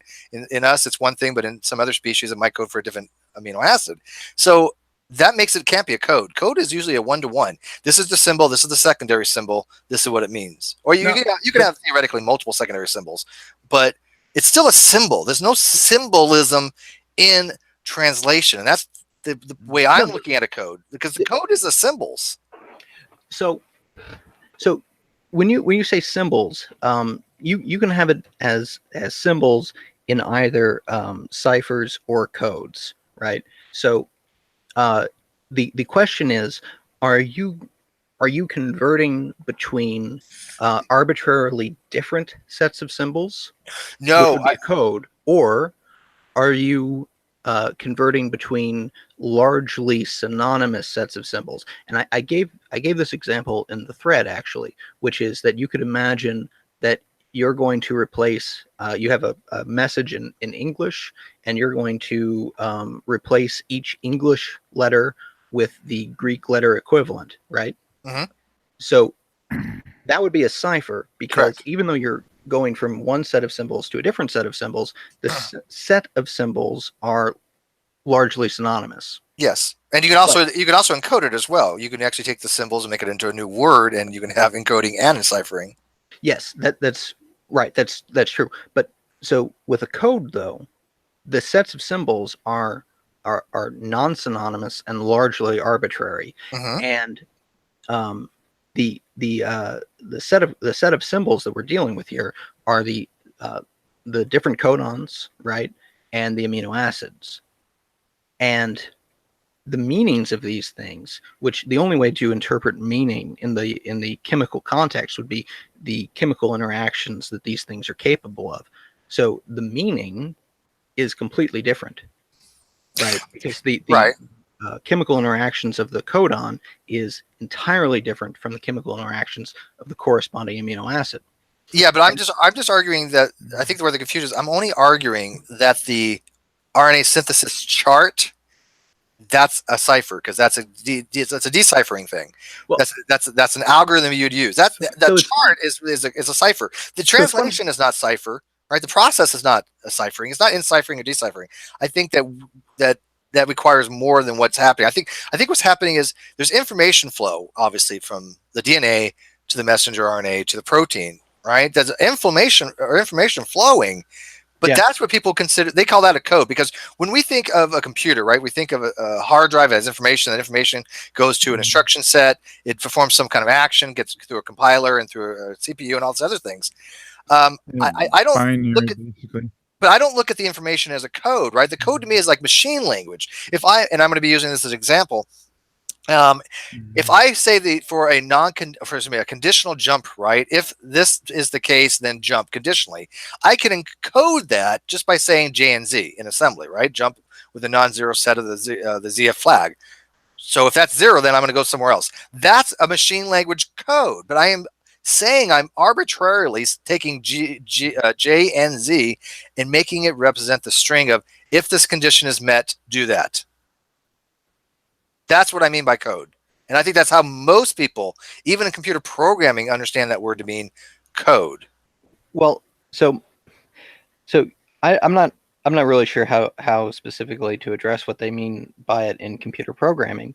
My impression is that the standard cryptological definitions are very similar to what I've presented, which is that that a cipher is conversion between synonymous symbols, and codes are conversion between non-synonymous symbols. But I think that's a fairly typical. I've shortened it somewhat. Yeah, I know what you're saying. Maybe non-standard language, but I think that's fairly Yeah, I'm not going to disagree with it. I just think Employment. it's really oversimplified a lot, actually, Well, because yes, but so the standard definitions are intended to be used for human developed codes and human developed ciphers, which are non-applicable to what we're talking about because we're talking about chemistry. But anyway, I wanted to touch on the codon chart because I have to disagree with you on two different levels there. go for it. Because so firstly, when you're talking about the codon chart, well, that's removing yourself from the chemistry because you're talking about the chart, which is our representation of everything. That's correct. But then also, it would actually be more similar to a code book, not a cipher, because you've got a listing of all of the symbols, right on one side, and their non-synonymous counterpart symbols on the other. It's not a cipher. Well, right? but you can use an algorithm. The algorithm would be, okay, first position, second position, third position. Yes, but you could use an algorithm for any code, right? But the thing about an algorithm for a code is that the algorithm is going to end up being one-to-one or largely one-to-one because basically you have to say, right, so if symbol on one side is X, then output is Y. Else if, right? And then you go to the next one, and then the next one, and then the next one. So the algorithm is very long and boring, and it's, very arbitrary, right? It's not like a standard cipher algorithm, which is, X plus 1. Correct, but the thing I'm going to be looking at is, okay, so let's look at the ribosome. You have the tRNA come in, and you have the anticodon. That is it? Would you not say that whatever is on the RNA strand is going to have the opposite, the complementary of that? That's going to be considered to me a cipher some way. I mean, it's a substitution cipher. Well, yeah, except that you're not talking about how you get the actual. You're not trying to get the message that you're trying to get is not the anticodon. It's the amino acid, right? Correct, So, but that's true. But what we're looking at is that those symbols, right? I mean, if I want to code for lysine and it's an anticodon, and I'm looking this up because it's my part of my presentation. It's UUU for humans. Okay, so the messenger RNA would be AAA, and so the complementary would be UUU, and that would be for the tRNA charged with the lysine. You could do that by an algorithmic function, could you not? You say, okay, look, I got AAA. I'm doing a shift U, and I know that's going to code for the specific amino acid lysine. yeah. So actually, that last clause there. I hope we're not losing problem. too much here. It's exactly that last clause that's the problem because I feel like we're losing people. You've got a necessary connection, right? Which is between the codon and the anticodon of the tRNA, right? So you could only make an anticodon on the tRNA that matches up with your codon. But you don't actually care about that. You care about the amino acid on the end of it. That's the thing you're trying to get to. And so the fact that to get to the end of this process, it requires an intermediate step that might be similar to a cipher is not really even relevant because what we care about is the ultimate result, which is from codon to amino acid. Yeah, I think you make a wonderful point. I think it's kind of, I mean, I might have to do a little addendum only because I'm taking what you're saying on board. Maybe they're more like a pseudo cipher and a pseudocode than anything else. Well, that's the best you could say because I think that's the best you can say as well, and I think that might be a direction I might take it. Because typically, again, and this is the real problem with it, is that you have these fields of cryptography which are developed entirely on the basis of human-derived codes and human-derived ciphers. And so, of course, it makes sense that the definitions are heavily vested in that idea. It's just like whenever you talk about information theory. Information theory was originally developed for human-type information. Especially cryptography, yes. Right, yeah. And so it's no surprise that when you look at information theory, a lot of those definitions have that past. But when you move away from that to apply it to other novel areas, well, those added parts of the definition no longer apply. And that makes things really confusing because you've got to figure out what is the critical core of this that's left if I remove this element of the intentional of the human from it. Let me ask you two quick questions and kind of open it up here. I don't want people to get too bored. So one, would you say that the information that's in the system, and if you want to use Shannon information, that's fine. I'm actually going to be touching on that a little bit to explain how many bits are required to process the nucleotides, and it basically it's log 2-4, so basically 2 bits would describe anything in the system for a nucleotide. So 00 would be like A, 01 would be T, 10 would be G, and 11 would be T. So it takes 2 bits of information to describe A, T, C, and G, because I have 4 possible states, not including the fact that you're working with a noisy channel, right? I mean, so there's entropy in that system. So I'm going to be touching on that. But would you agree that information, even defined by Shannon in his seminal paper on cryptography, which I am using, that isn't code, though? Information and code are vastly different things. Would you agree? Oh yeah, I mean absolutely, but that's John's arguing they're similar. That's where I think John fails. I think he's arguing that the information in the system is the code. yeah, no, because the information is a very broadly applicable term, which is one of the reasons that it's so powerful. Whereas code, you cannot have a code or a cipher without information, but the reverse does not follow, because Yes. random noise is still information. Yes, but it's arbitrary, it's random. Yes, There's no usable information in there, just so to speak. well, I don't know Well, what there's no usable encoded information means. okay. Yeah, I mean, you could take some kind of data off it, but there's nothing in random noise you can reconstruct to make anything usable. Well, actually, so the problem is that you don't know that. Not if it's random. Okay, so if I have a one-time pad, Well, okay, I knew you're going with a Vermin cipher, aren't you? no, I'm going to go with the full Vermin extension of it, Yeah, which is the one-time pad. Vermin cipher with a one-time pad and cryptography. Yeah. So if you have a one-time pad, that's different though. That's how you encode it. The information at that no, point but it's still random. Okay, The encoded information. All right, you win. The You're enciphered information is still random, so you can't tell the difference between the original one-time pad, which is entirely random, and the encoded bit, the enciphered bit from a different one-time pad, which has every appearance of randomness. Yeah, you're right on that one. And by the way, for people that don't know, the one-time pad, there have to be certain conditions to be met for it. You can only use it once, obviously, thus the name. You have to have a copy. They have to have a copy. And it has to be pure, honestly random. It has to be mostly quantum level stuff, but you can't give it to anybody else. There's certain conditions to be met, and if you meet all these conditions, a Vermin cipher with a one-time pad is unbreakable. It is the only perfect cryptographic method that can be done with pencil and paper. Yes, if used properly. Yes, that is absolutely correct. So I will give you that. Yes, and it was developed in like 1880. See, this is why I bring actual experts in. Yeah. I like them to poke. This is how you do it, by the way, Nathanael. You want people that know a shit ton to come in and poke holes in your arguments. That's how you get better arguments, right? So we don't bring up anything that your own people don't bring up. We just agree with all of you that everything's wrong. Okay, Pikachu, go ahead. What's your question? Yeah, I was gonna ask, what about this deal with they're able to abstract stem cells from 2 different males, and they're able to transfigure one set of the chromosomes to match to make like an egg cell, and then they're able to match the other to make a sperm cell, is what they're talking about, and they call it in vitro gametogenesis. And I wanted to know what, of course, our expert here was thinking about that.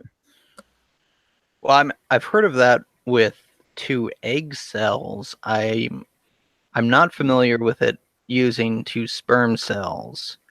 No, somatic. Is it somatic cells that you said? Sperm cell and one's an egg cell or something. Are you talking about some kind of? That's what I heard it. Are you talking about some kind of gametic genesis from a somatic cell? Something like that. It comes from like a stem cell from the skin or something like that. That would be a somatic cell. Yeah. I think I kind of vaguely know what you're referring to, but I don't remember exactly. But I think it was some kind of, you make CRISPR, I'm going to try to fumble this. I think it was some kind of gametic genesis from a somatic cell of some kind, and I don't remember the details. No. Yeah. The problem with that is that there's something, correct me if I'm wrong, called the Weisenberg barrier. That you don't get information from a somatic cell to the germline; it only goes from the germline to the somatic. Mm. But I kind of vaguely remember reading something what you were talking about. Yeah. Well, there's a lot of talk about like how they can like make a baby from from two male stem cells and stuff like that. And I was just wondering if you guys can give some corrections on that. CRISPR? Oh, he's back. Yeah, you got me, man. Yeah. But by the way, cloning falls under a lot of biology, but also falls under philosophy, bioethics. Yeah. So when people say, what good is philosophy? Well, cloning people, that's bioethics, that's philosophy. Yeah. So, well, I mean, we can kind of change the topic now. I mean, I'm glad that I got some actually really good information from him. I think that my presentation still holds. It's just I'm going to have to make some minor tweaks. But that's fine. That's what I kind of want. But I still hold it's not a code, though. But it really, I mean, to be honest, it really is just what you want to call it. These are words, and words have usages, right? As long as everybody understands, I think that, yes, it is a teaching method. Yes, it is analogous. Whether it is or actually isn't a code doesn't really make that much of a difference. These are all semantic arguments. It doesn't get you to an intelligence. That's the whole point. But John's not arguing that it does. But when you have a creationist that argues that DNA is a code, which implies there's an intelligent designer, that's just so wrong. Yeah. That's the real thing about this, is that no matter what word you apply to it, the DNA is what it is, and it does what it does. What we're trying to do is come up with convenient ways of describing that make sense to other people. And so, right, so it doesn't matter what baggage the word it has that you use, because it can't be passed on to DNA just because you use that word to describe it. Right? Like, right.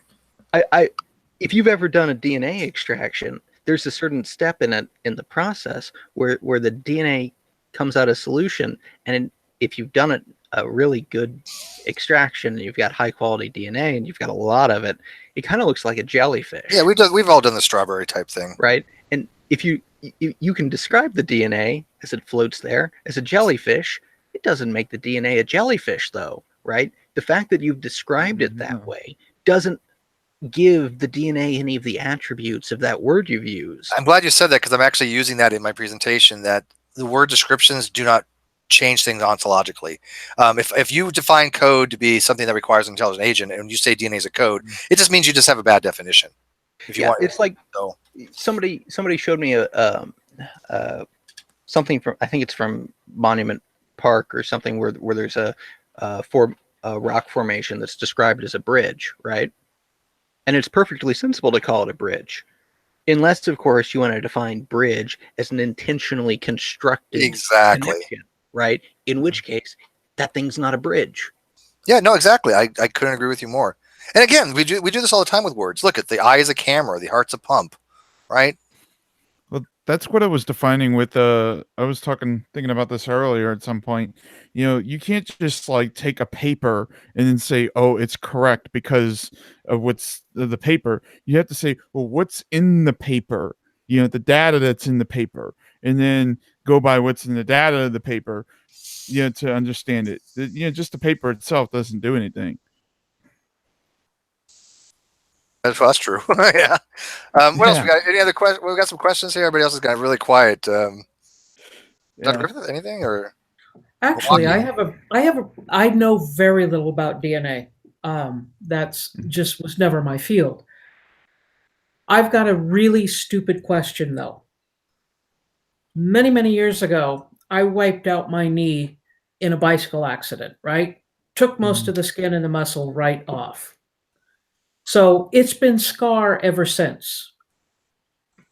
What changed in the cells of my knee so that when those cells reproduce every so many years, it's still scar tissue and not knee tissue. So there's the way that development is regulated, right? The connective tissue is supposed to get laid down in a nice sort of cross layering pattern, and that's how you get normal tissue.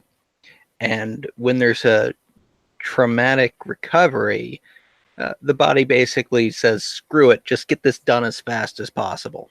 It's a rush job. Yeah. And so it's just all laid down at once. And you can picture the same thing. Like if you have a road, and when they initially make the road, it's all perfectly smooth. And if there's a crack and they just like, we need to get this crack fixed, it's not going to be perfectly smooth. So I've been curious as to, is there a change in a DNA, or is it just the body doing a quick and dirty job? Yeah, it's quick and dirty job. Okay, good. It's just I rebuilding. understand that better. It's just building the skin really fast. I'm really great at quick and dirty jobs. I bet you are. I bet you are. Oh God. Do you by the way, you've been kind of quiet, Lawrence. You want to like add anything? Biology or by the way, I hope it kind of makes sense. Again, people realize I'm not a biologist. I've never claimed to be a biologist. That just happens to be a subject I really do have a weird interest in, because I never did in college. When I took biology in college, not going to front, I hated it. Well, I didn't hate it, but it just wasn't interested in it. Just say the least. I memorized it, regurgitated it rotely, and got done. Like the Krebs cycle, right? You Rote memorization. You didn't take biochemistry, did you? No, God, Jesus, no, See, no. that's Wait, no. problem. Let me do this, Christopher. Well, I was going to take biochemistry, but I walked into the first day and realized it was too easy for me and decided not to.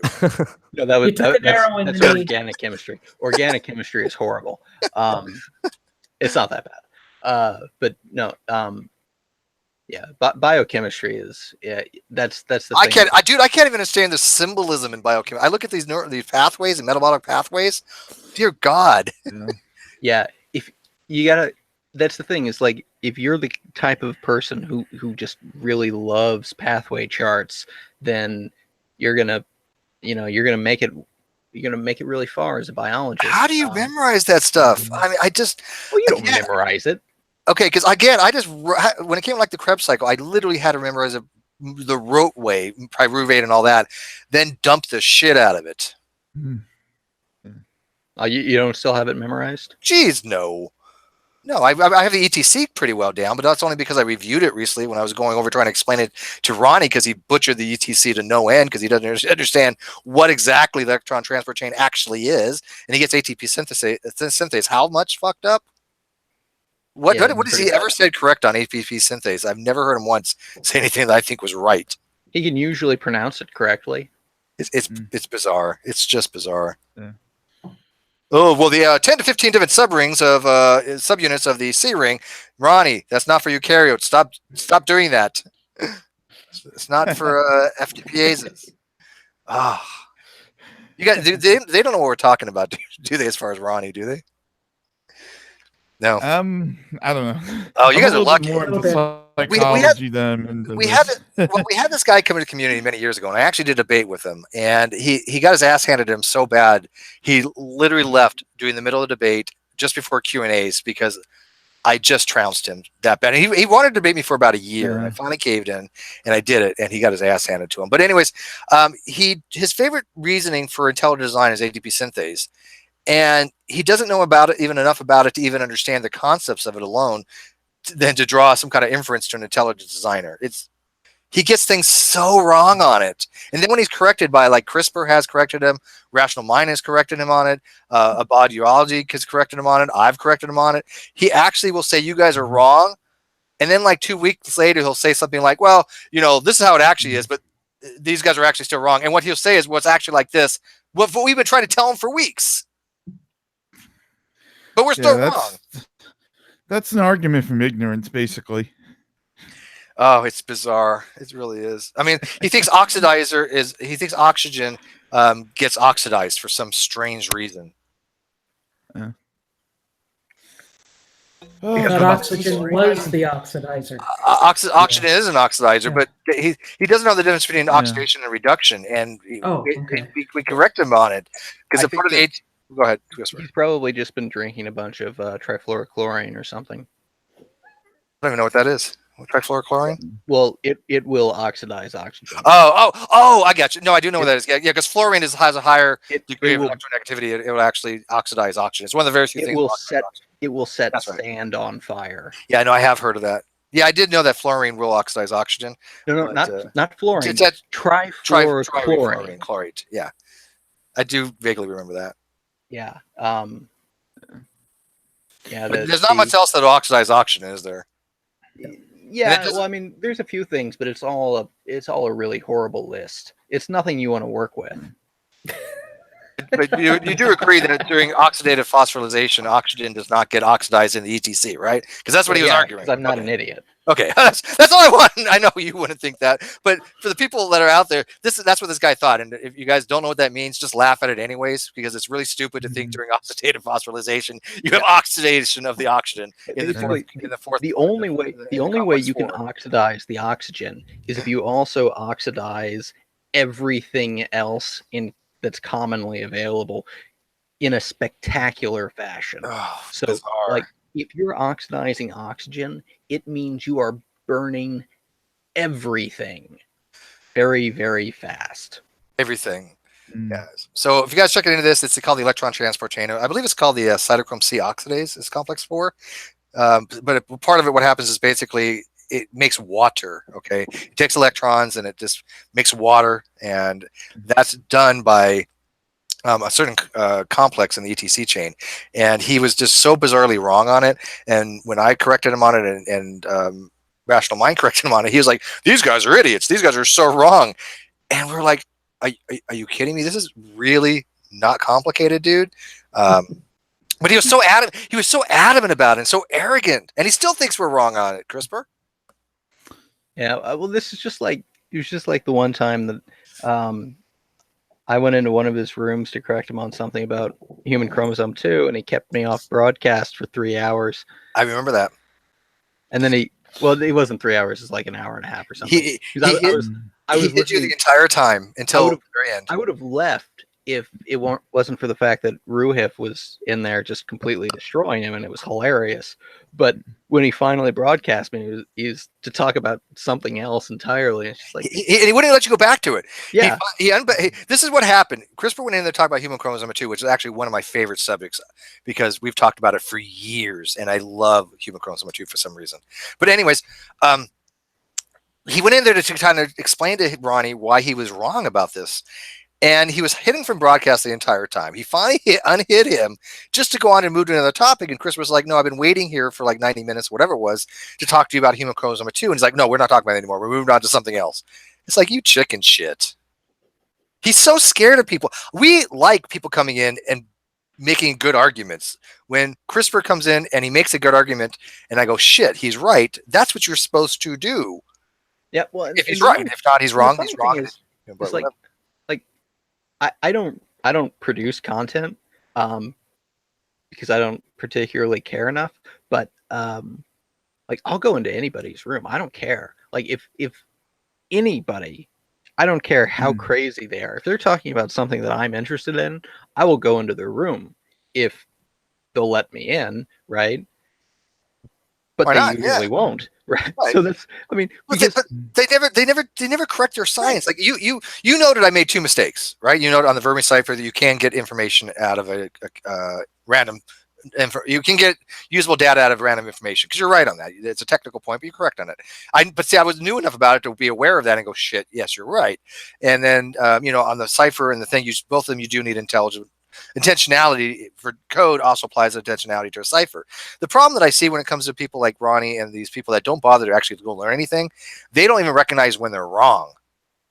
And when you do recognize you're wrong, you just go, "Yeah, you're right. Make a good point," and you move on from it. That's all it takes. They will go on for years on shit they've been wrong about.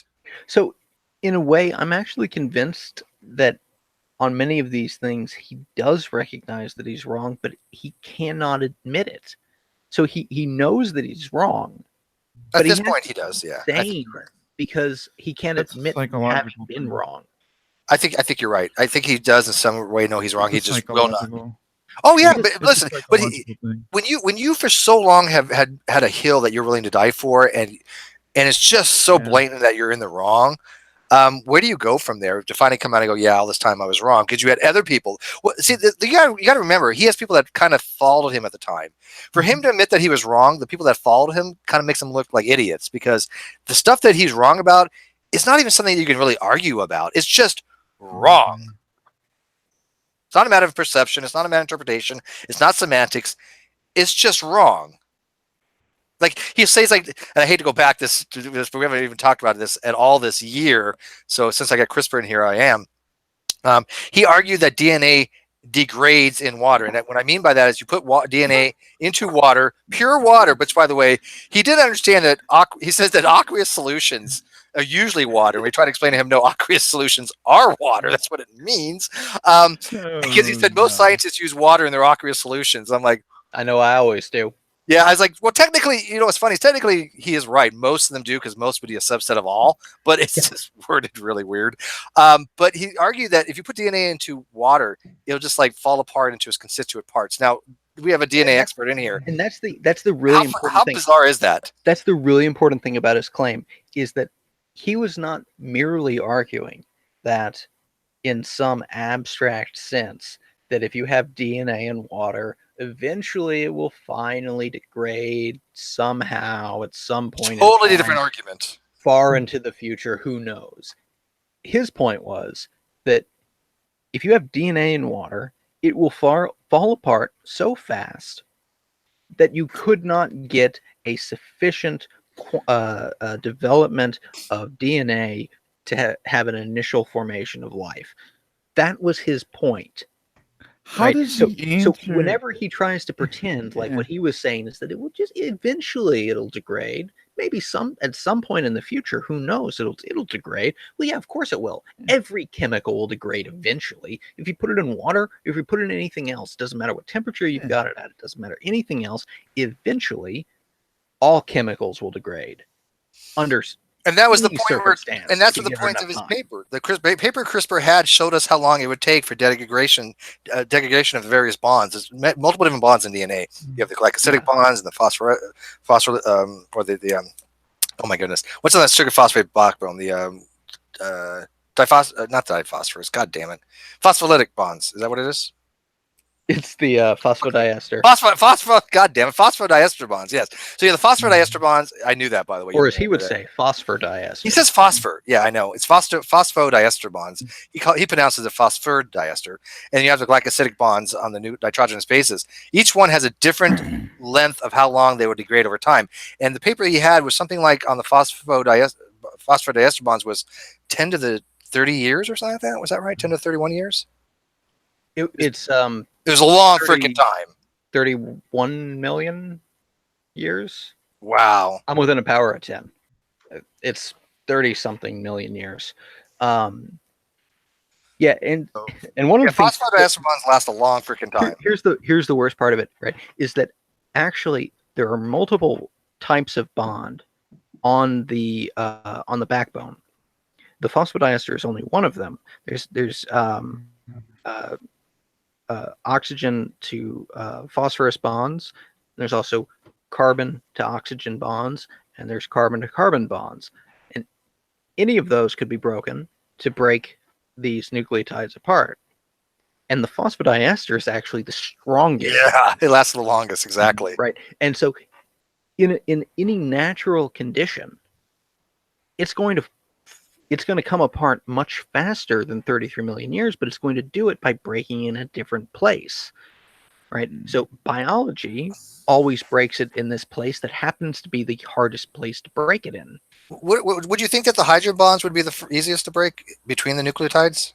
Well, the hydrogen bonds are irrelevant. We're talking about the covalent structure. That's true. That's true. But I mean, still, those are very weak bonds, right? Then you would move on to the covalent structures. The covalent bonds would be the glycosidic, the carbon-oxygen bonds. Yeah, but they're not bonds in the same way that the covalent bonds are. No, bonds. I totally agree. No, I do understand the difference. But I mean, if Ronnie's going to break down DNA, I mean, I think he should start I would think with the hydrogen bonds. But if you want to just talk about the covalent bonds, would you be better off talking about like the carbon oxygen bonds, or Yeah, no, like I said, that's bonds are pretty. They last a while too. yeah. So if I remember correctly, the overall half life of the backbone is something like 100,000 years. By the way, no more coffee for me. Fuck. It's something like I'm 100,000 sweating like a years. So- motherfucker right now. I'm so wired. You don't Hey even Steve, hey Yeah. Steve, I have to go. I got Okay, Pikachu. yeah, I gotta go to bed. So, but I did want to ask you one little question. Yes. Your avatar, okay, reminds Yeah. me Yes. of It's generally. it reminds me of the Confederate It is. soldiers for some reason. It Oh, is it is. generally, yes. It's Holy Spackle made this, and it was a Generalese photo, and she put mine in there. But she did such a really good job. I actually kept it because I mean it looks really, really well done. So yes. I was thinking it was either. I'm not a Union Confederate though. It's just a picture. or whatever. Don't read Yeah. into it. Yeah. What's Yeah, up? I have to go because I gotta get All right, some good sleep. night. So I'll see you guys. Cool. What's up? Hey, Steve, Hey, I always Alvin, my buddy. Hang on, one quick. Hey. Let me get back to you, Alvin. I gotta say hi to my buddy Hey, Alvin. Steve, I Dude, always said you've your been a- avatar. I always What? said your avatar is a mix between Gandalf and General Lee. Yeah. Perfect. By the way, You- first, how you been, buddy? It's been a while. Oh, I've been good, man. I checked out. Well, I'll let y'all get back to what y'all talking about. I checked out that Matt Dillahunty and the philosopher. That Matt Dillahunty dude. That was a great video you had up there. Thank you. Yeah, I was IP and Matt. That was Yeah. interesting. So you're liking the non sequitur show? Yeah, that was really interesting. I mean, it was an interesting topic. It wasn't. Yes, it was. It was a nuanced topic. It wasn't a really black and white kind of thing. That's why I liked it. That was a good show. Thank you. Yeah.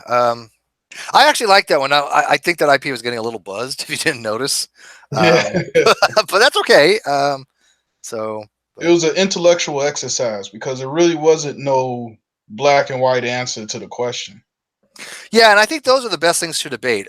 Like for example, like what CRISPR and I are talking about.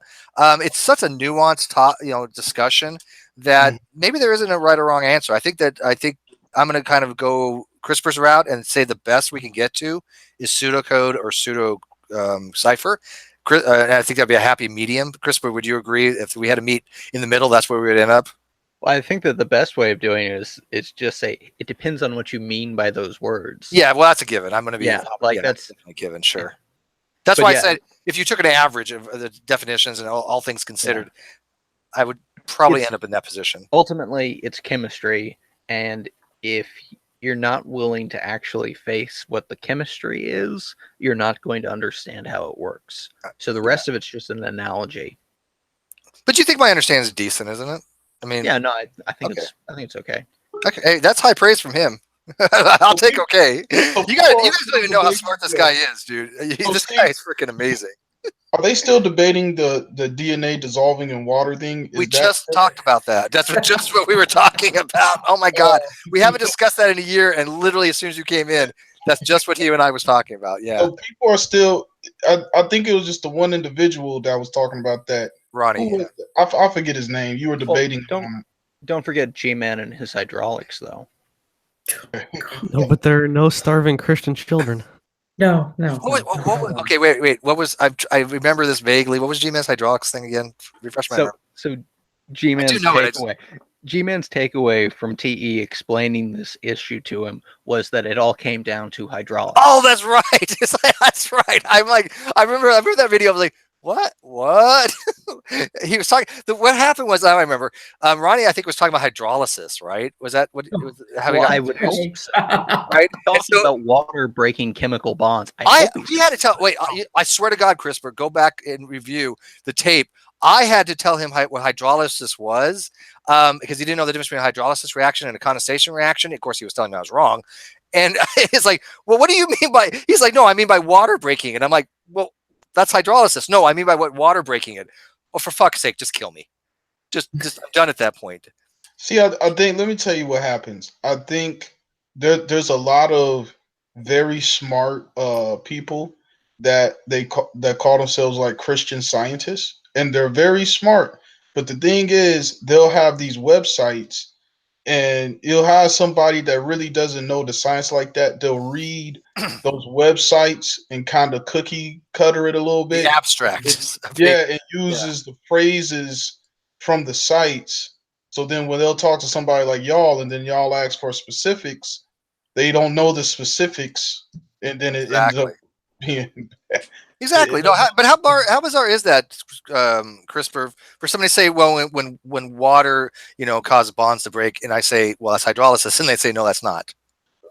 So this gets into the fact that, like, one of the things that you pick up if you have a background in chemistry and biology is the sort of prefixes of Latin and Greek. Hydrolysis. Right. Or an aqueous solution, right? Or whatever else. And he does not have that. And these are the things you could talk about somebody, people who don't know how to pronounce words because they've only read them, right? That's me. But yeah, and I admit I suck at pronouncing words, but I mean, people know. But you got to know these words. But I know what they mean. When somebody else says them, I know what they mean. Worst case of that. Right. But how do you not know? How do you hear the word hydrolysis and not, if you've got a chemistry background, and not immediately go, broken by water? Got it. Well, yeah. Again, I think it means more to somebody to say a word, you know what it means, rather than be able to pronounce things correctly. Because even I still fuck up phosphodiester bond. I honestly do. But I'm aware of it. He still thinks it's phosphor-diester bond. He thinks that. That's a fundamental difference. Would you say that? I just fuck up sometimes when I say things. But that's. But I know it's phosphodiester bond. I get that. Just getting into what we were talking about earlier, though, that.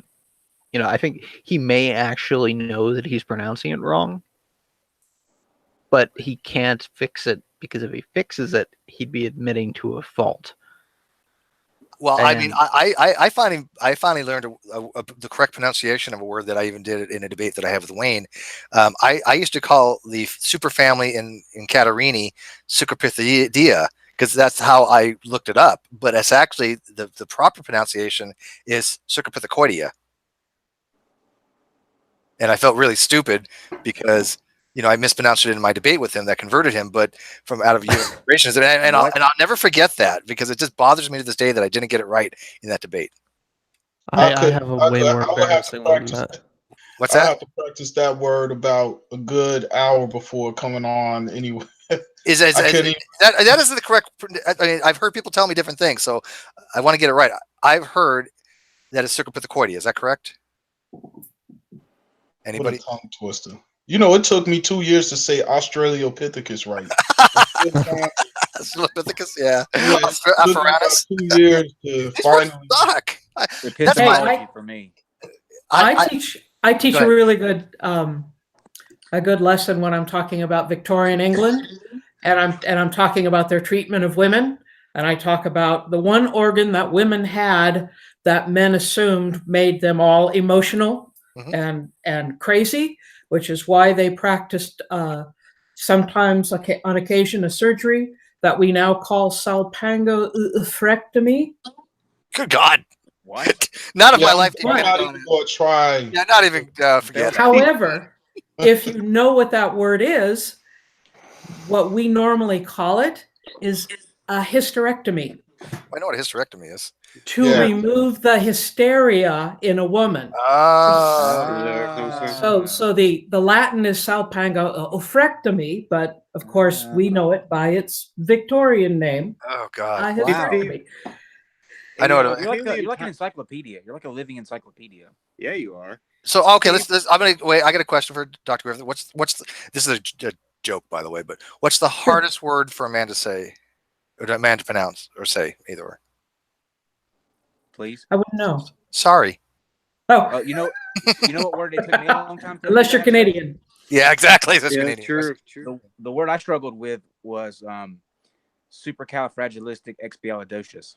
Because it's really quite atrocious. Good job, Steve. Thank you. I struggled with Maori. I will be seeing the new Mary Poppins movie that's coming out though. Yes. With Dick Van pretty Dyke awesome. there. Dick Van Dyke, he's what, 300 years old now? At least 492. Yeah. Well, I'm sorry, but who didn't replace Julie Andrews? I mean, honestly. Come on. No. I mean, you can. She can be at 80% Julie Andrews. It's not going to be a full replacement. Do you know what's a true story? Growing up, I had to hear so many times the story of my dad telling me that he took my mom on a date to go watch The Sound of Music, and I would I was this was like in the early 70s. I know it came out in the 60s, but it was like early 70s, and so I was like 2 years old or something like that, and I wouldn't stop crying, and he kept having to be taking me out in the foyer, and he never let me live that down. And I was like, "You married her anyway. Shut the hell up, Dad." Such a good movie. Yeah, no, I've seen some music. Very good music. I would love that shit. Yeah. Very first movie my parents took me to see was My Fair Lady. Another And good of one. course, that was Julie Andrews played Eliza Doolittle on Broadway, but Sam Warner, the head of the studio, didn't think that she had enough star power to play Eliza Doolittle on the film, so they hired Audrey Hepburn, who couldn't sing. No, but she was the woman who sang for Audrey Hepburn in the movie was Marnie Nixon, who was, they called her the ghostest with the mostest. She did a whole bunch of singing for actresses during musicals in the big MGM musical heyday. But anyway, so the same year that My Fair Lady comes out, it's the same year Mary Poppins came out. And of course, Julie Andrews was Mary Poppins. She didn't get Eliza Doolittle. She did get Mary Poppins. And when Julie Andrews won the Best Actress Oscar for Mary Poppins, she thanked Sam Warner for not casting her in My Fair Lady. Indeed. I gotta tell you, I know this sounds weird, but because my sister was really big into old movies, so I watched a lot of old movies with her and stuff. I think Audrey Hepburn was probably one of the most beautiful women in the entire history of mankind. You had a look.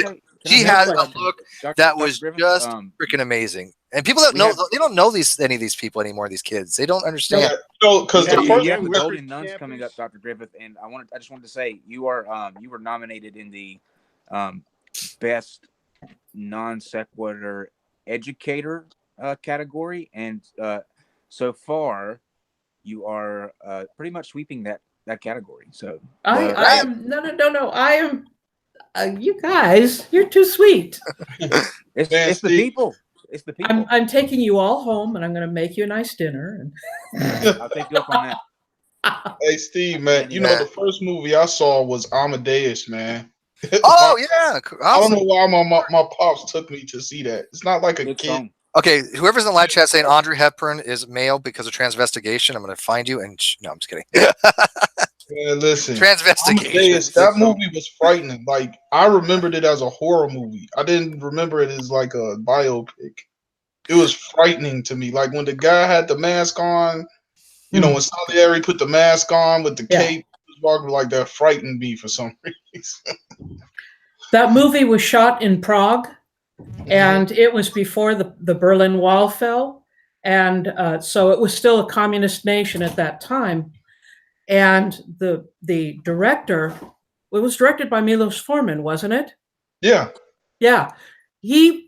I don't know how he got the permission to actually go back. He was an escapee after '68.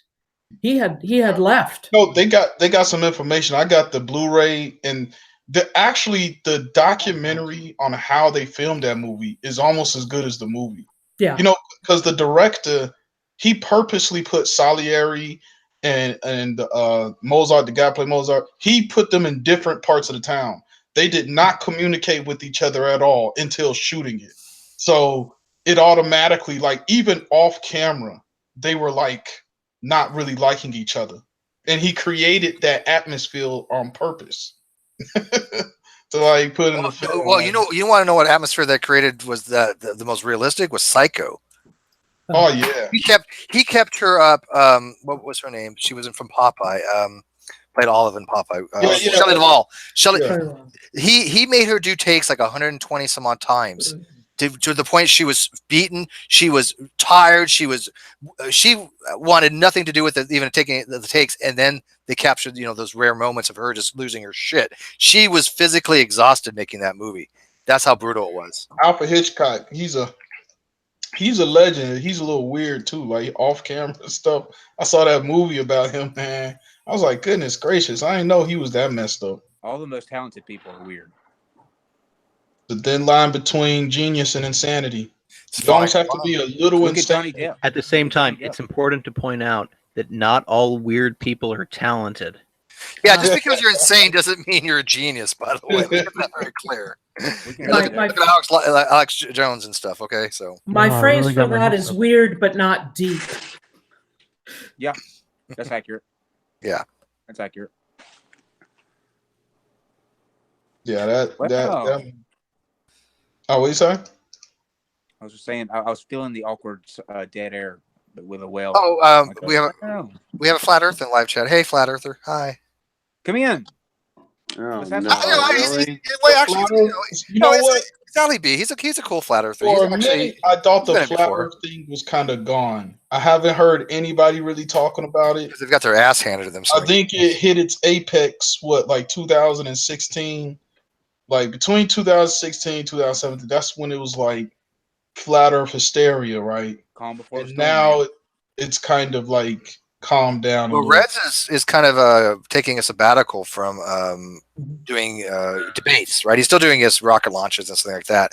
And I'm wondering if the flat Earth community is going to take that opportunity to try to come back, but because they're going to get slapped down hard because Sean Hufford is amazing at what he does too. So is Tal Ceti Alpha and But You know, you've so- got conspiracy cats out there now hammering on the flat earthers.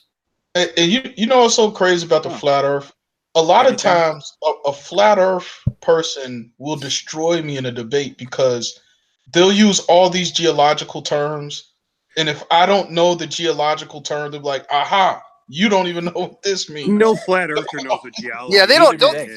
yeah, exactly. They don't know it either. Don't kid yourself. They're just throwing shit out there and hoping you don't either. It's It's a just jargon bluff. they It's a learned off total of bluff. YouTube. Yeah, But they'll say Jargon they all use. this stuff, and they'll have the calculations and stuff, and all it is, and I'm not really looking into that. And then they'll say all this stuff, and then it's like, boom. And I really won't even have no rebuttal. Christy. Because, Oh, sorry. Go ahead. it's just the flat Earth thing is amazing. But the only question I really asked them is, who benefits from a flat Earth? Like that's the main thing. Like, Jeranism. Religious yeah, because Yeah. religious people. but I'm just saying their thing is like they want the government. Who benefits from a round Earth? I should say. Yeah, I know. What you mean. They're using It's it from like, who- the point of view that if the government's willing to lie about the shape of the Earth, if they can convince you that the government's lying to you about the shape of the Earth, then they can easily convince you that evolution is equally a lie, or that there's groups. Yeah, I get their motivation. Yeah, it's just knocking down but I'm- dominoes one at a time kind of thing, right? Yeah, I'm trying to understand what would the government's motivation be to lie about a round Earth? Like now, Religion. because the Earth is round, therefore we get this. What is the this? Control the masses. Control. If you can get here's what it breaks down to. They're making the claim that the Earth is they're putting forth a narrative that the government can control the information, right? So if we learn that we aren't the center of the universe, right, that the Earth is not everything, that there's more out there, more that we can't explain, then that paints religion as a questionable thing. If they can, if the Earth is really flat and we are the center of the universe and everything does revolve around us, But and it's like it's weird because on the flip side, wouldn't that minimize the greatness of God? It's like, hey, God created billions and millions of galaxies all over this large universe, and you're minimizing the abilities of God to a flat Earth in a petri dish, or basically No, add. Alvin, but it was made. it doesn't. Yeah, but it was I made don't think especially for you, though. That's the because truth. exactly like Kyle's saying, because it makes you special. Yeah, it was made just for you, like Just it for says you. in the Bible. Okay. I see where you're going with it. When you go into a huge galaxy, that puts more questions out there. Like, what if there's a life on another planet? Well, did Jesus die for that Earth? So it's So about there's something too special. many. Right. On a flat Earth, you're the center of the world or the universe. Everything revolves around you.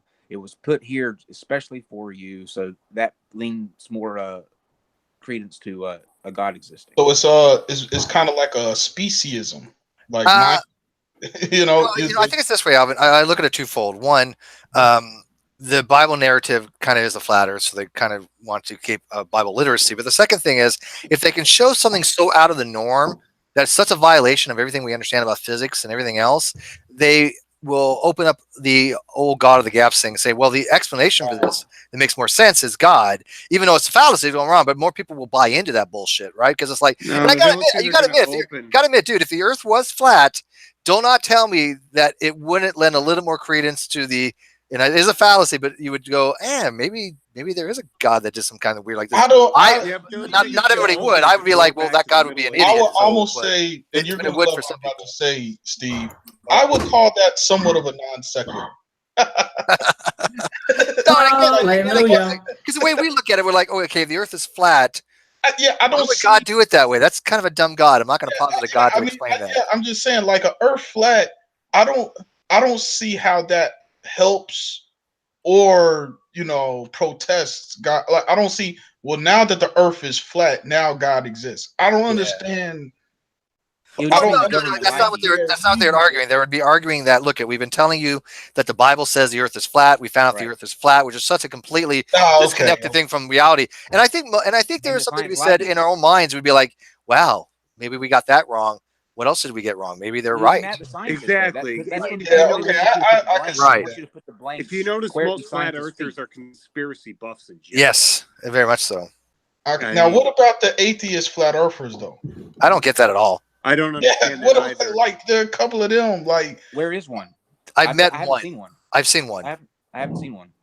They're very rare. They're unicorns. yeah, the majority are religious, but The reason you have an atheist, the here's my theory on flat earthers as a whole, right? I don't think that, sure, you might have one or two out of the thousands of people that are really flat earthers. I would say one or two honestly believe that the earth is flat. They're that dumb. The rest of them, this is a jaded club, right? A group of people who are pissed off at something. They feel that the government lied to them in some instance, or it's a group think mentality. It's a bunch of jaded individuals getting together, all hating the same thing with the same goal, even though their reason for hating that thing is not even anywhere close to being a real thing. They can't believe any of this stuff, and it just amounts to a club of jaded, pissed off idiots. now, Pretty much. Now, I'm not a flat earther or a young earther, right? But the young earth thing, they can at least say, hey, this is in the past, right? Like, hey, you don't know what happened in the past. Like, they could do that angle. But with the flat earth, it's contemporaneous. Like, you can do stuff now to observe flat. Oh, hey, wait a minute, real quick. Real quick, Kyle. Christy just made a point. Wonton is an atheist flat earther, who claims to be. Well, that's I don't buy that either, because what is Wonton's reason for becoming a flat earther? It's because science lied about evolution. Okay, but I don't think he claims a God belief, does he? I think he's a theist. I don't think he's a Christian. He doesn't. Okay, maybe Christian might be wrong. I don't remember. I know I met an atheist flipper. They are out there. With him. Me and you were in the chat with the atheist flat Earth guy. Yeah, I vaguely remember that. And he was talking trash about Kent Hovind. He was saying, "Hey, Kent Hovind, you saying all this stuff, but you dismiss flat Earthism." And he was like, "I'm an atheist," and I remember that conversation. And he was kind of trying to talk trash about Kent Hovind. You know you're dumb. You have a dumb idea when Kent Hovind is dogging on you. Okay, that should be your number one indicator that something's wrong. There may be an atheist flat earther, but I don't believe they really think that the Earth is flat. I think y'all gotta watch this debate. I think Steve, you saw it. That debate with Kent Hovind and Hugh Ross on the age of the God, yes, I've seen it. Are you kidding me? I've seen that more times than you know, probably. I love that discussion. Ross kicks the shit out of him. Oh, I know young Earth creationists that laugh at Kent Hovind. Hugh Ross. It was embarrassing to look at after a while. I mean, that's right. You had him on the show, didn't you? You had Hugh Ross on your show Like 6 times now or something. We just had him on to talk about Improbable Planet. he sent me his book. I got a couple books, but yeah, no, he was a good friend of the show. He keeps track on us. He really loves the Great Debate community. He has wait. He actually has talked about us in his sermons, believe it or not. Yeah, you know who I gained appreciation for recently? Richard Carrier. I like Richard. I was Richard's not a great guy. I was not a Richard Carrier fan until I got his book, right? So he's really personal, and he's really giving of his time. And I understand he needs to partition his time because he is a busy dude. But he's been really, really giving of his time, and we have good conversations. And I do talk to him a lot on Facebook. He's really, really a nice guy. Because I read his book. You know what I realized, because I got the second book on the historicity of Jesus, and I realized that a lot of theists and atheists don't really know his position. They'll use him in citation, but they don't really. He's really kind of more of a soft mythicist per se, right? Where it's it's more likely. It's basically it's more likely he didn't. Yeah, he uses Bayesian probabilities, and he comes up with, I believe, a 2/3 probability against. Right. Hey, Steve, I have a question. Have you ever tried to get Todd Wood? Yeah, yeah, I did. I have reached out to Todd on more than one occasion. I think I got one response from him, and I reached out to so many people. I think he wrote me back that he wasn't interested, if I'm not mistaken. Oh, that's unfortunate. Yeah, because Todd Wood is a creationist that actually accepts the evidence for evolution. He says there is overwhelming evidence for evolution, but he holds to a creationism position because he places the Bible ahead of the science. He admits to it, which is, I guess, an honest, it's an intellectually dishonest, honest position. The way that he presents it, as I'm actually, in a weird way, I'm sort of a fan of his. I think he's a good writer, and his blog is interesting. I disagree with him, obviously, but that's neither here nor there. That's like where I'm at with Richard Carrier, where Well, hang on a second. One second. I want to hear this real quick with Christopher. So the way that he presents it, is that it's not that he accepts all of the evidence, or at least all of the conclusions about evolution. It's that he thinks that the way other creationists attack the evidence for evolution is stupid and wrong. Yes, so in other words, he thinks that there are a lot of lines of evidence that can support evolution, that are strong and well supported by the data, but he thinks that there are ways of interpreting that data that would not support evolution, and those are the ones that he personally supports. But you can't just say that this stuff is wrong, because it is well supported, and it does form a single cohesive framework. You're absolutely right. Agree with that framework. Yeah, you're absolutely right. But let's have a caveat here. The position he's taken, because I've read Dr. Wood's stuff too, his position is such that even though you have these multiple lines of consilience for evolution, his interpretation of the data is only because of a younger creationist narrative. It's not the science. He's not interpreting the data from a scientific point of view. Right? No, he's because you have to clarify that. He's not saying, because you can look at it scientifically from a different approach. No. He's saying looking at it from a younger creationist approach, then it's different. That's a huge distinction. Yeah, you're absolutely right. So it would be better to say that he's starting from a young Earth creationist position to develop these alternative ways of explaining it and making it fit. But nonetheless, he feels that scientifically there are alternative ways of making it fit that will work. But the only reason he goes to those, and he admits this, and it's very important to me that he admits this, that the only reason he goes to those in the first place is because he starts out as a young Earth creationist. Right? Which is not how you do science, by the way. Well, it's not how you do science, but I'd rather... would you rather take somebody who just acknowledge that it's not science, basically? But as you put it out, he's intellectually dishonest to a degree, but I appreciate his attempt at honesty. It kind of makes sense. He is honest in his own regard. It's hard. But the thing is that the point at which we disagree is the point at which I don't actually care that we disagree. Right? Like, what I care about is, what is this data, right? And how does it fit into the standard framework? And on that, he and I agree completely. Yes. Right. So where we fall apart is that he's got this position from his religious beliefs right? That lead him to a different place. I don't care about that. Right? Mhm. Fine, believe what you want. It just Right, doesn't matter, right? Yeah, I think that that's said to be noted because like you have like Nathanael in here. Dr. Wood is a young Earth creationist, but even he agrees the science Yeah. indicates what we've Yeah, been telling you. please go read his blog. Oh, hey Nathaniel, long time no see. And by the way, Dr. Griffith has to go, so can we wave bye to her, everybody? How'd you do? Yeah, I gotta go too. Good night, you I just guys. wanted to Yeah, talk I'm not to you. gonna. I'm gonna be Okay. done here in about. Yep. Too, Thank you Doc- so much, Dr. Steve, Griffith. for inviting me. Oh yeah, great. Dr. Oh, Griffith, yeah, let me- Kyle? Yes. Let me say something real quick. I have had several people that have gotten in touch with me wanting to do a non sequitur guest like reading list, and they want like recommendations for books. So can you think of a couple and send over my way, and I can start putting that together? I sure can. I'd be happy to. Thanks a lot, Kyle. Excellent. Thanks. Absolutely. Good See night, you soon. everybody. Hey, Apology is here. Let's start talking about atheism and agnosticism. No, I'm kidding. I'm totally kidding. But Alvin, I didn't mean to interrupt you earlier. I'm sorry. Oh no, it's all good. I did really want to hear what Christopher had to say. See, I like what y'all saying because that's kind of where I'm at.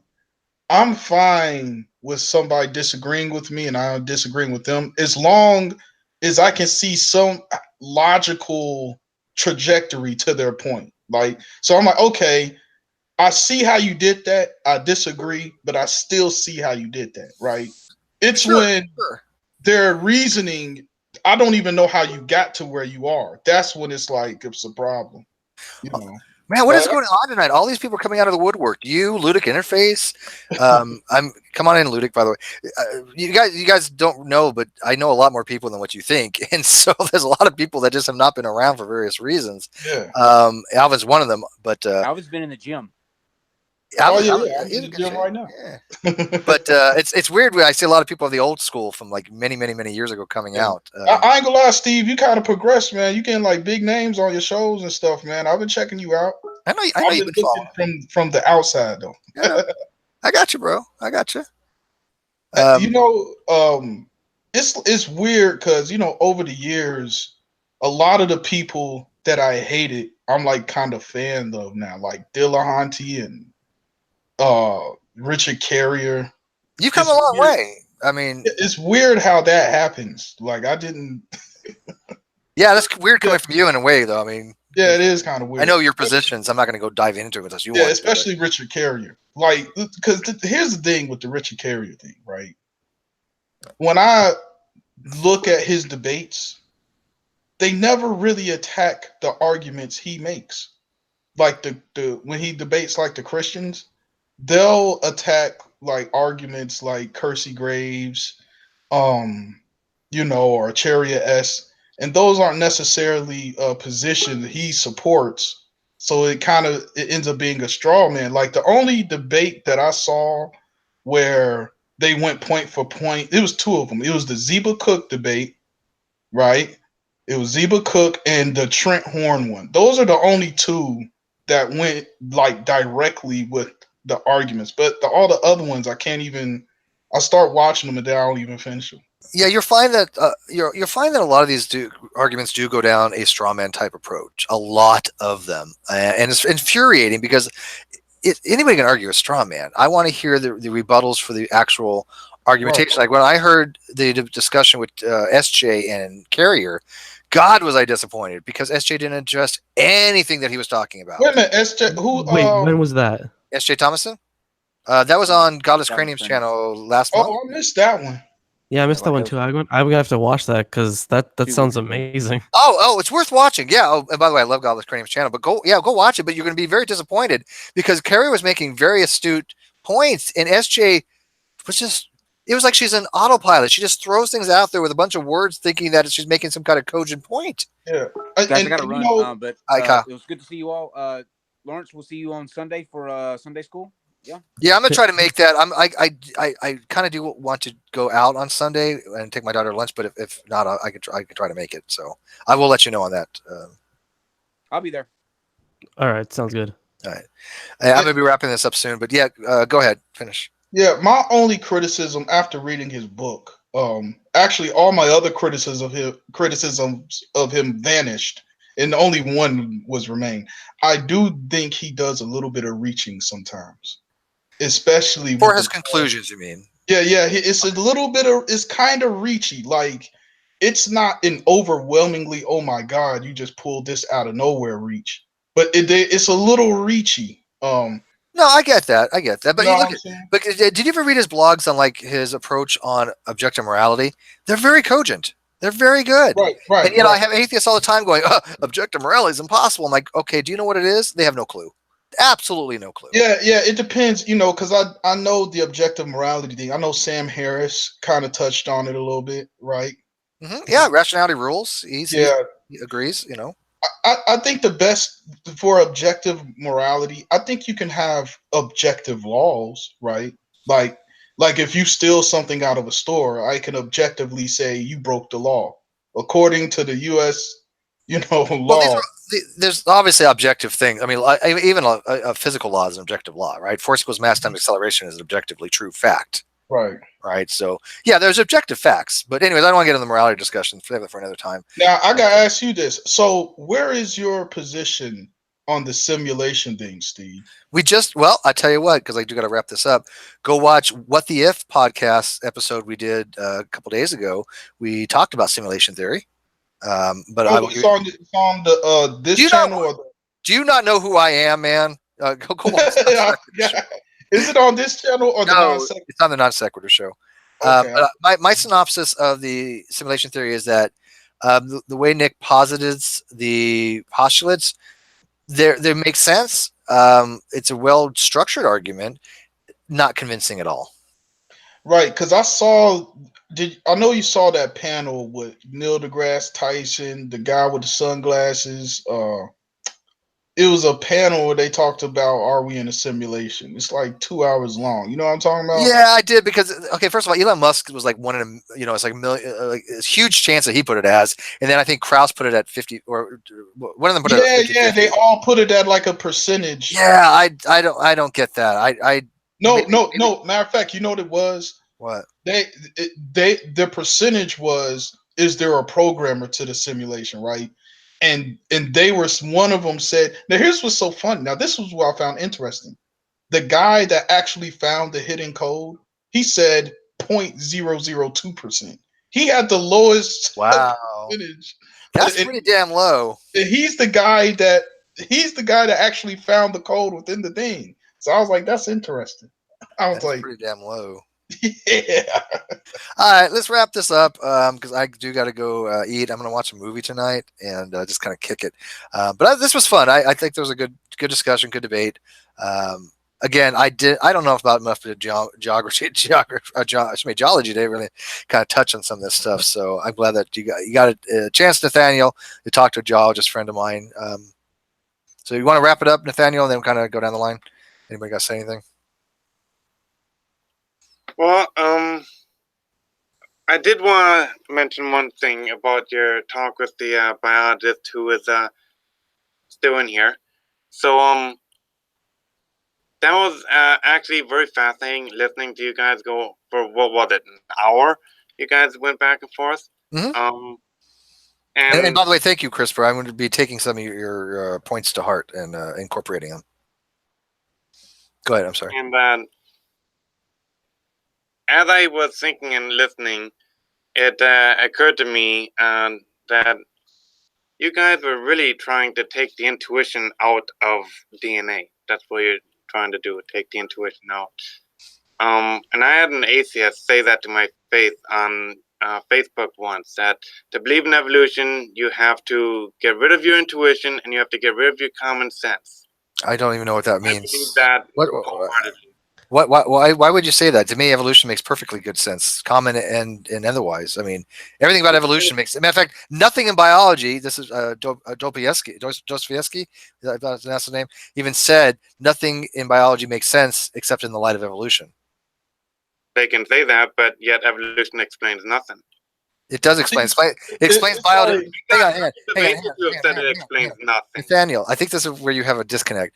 The whole point of evolution, the theory of evolution, is to explain biodiversification. It explains why we see so many extant species. That's what the theory of evolution explains. Literally. Yeah, yet it's got no application. But that's what it explains. It does. It has predictive modeling. It has explanatory modeling. Why do we see The Big Bang model itself doesn't Not- explain 95, Not the Big 97% Bang. of the Big Bang? universe.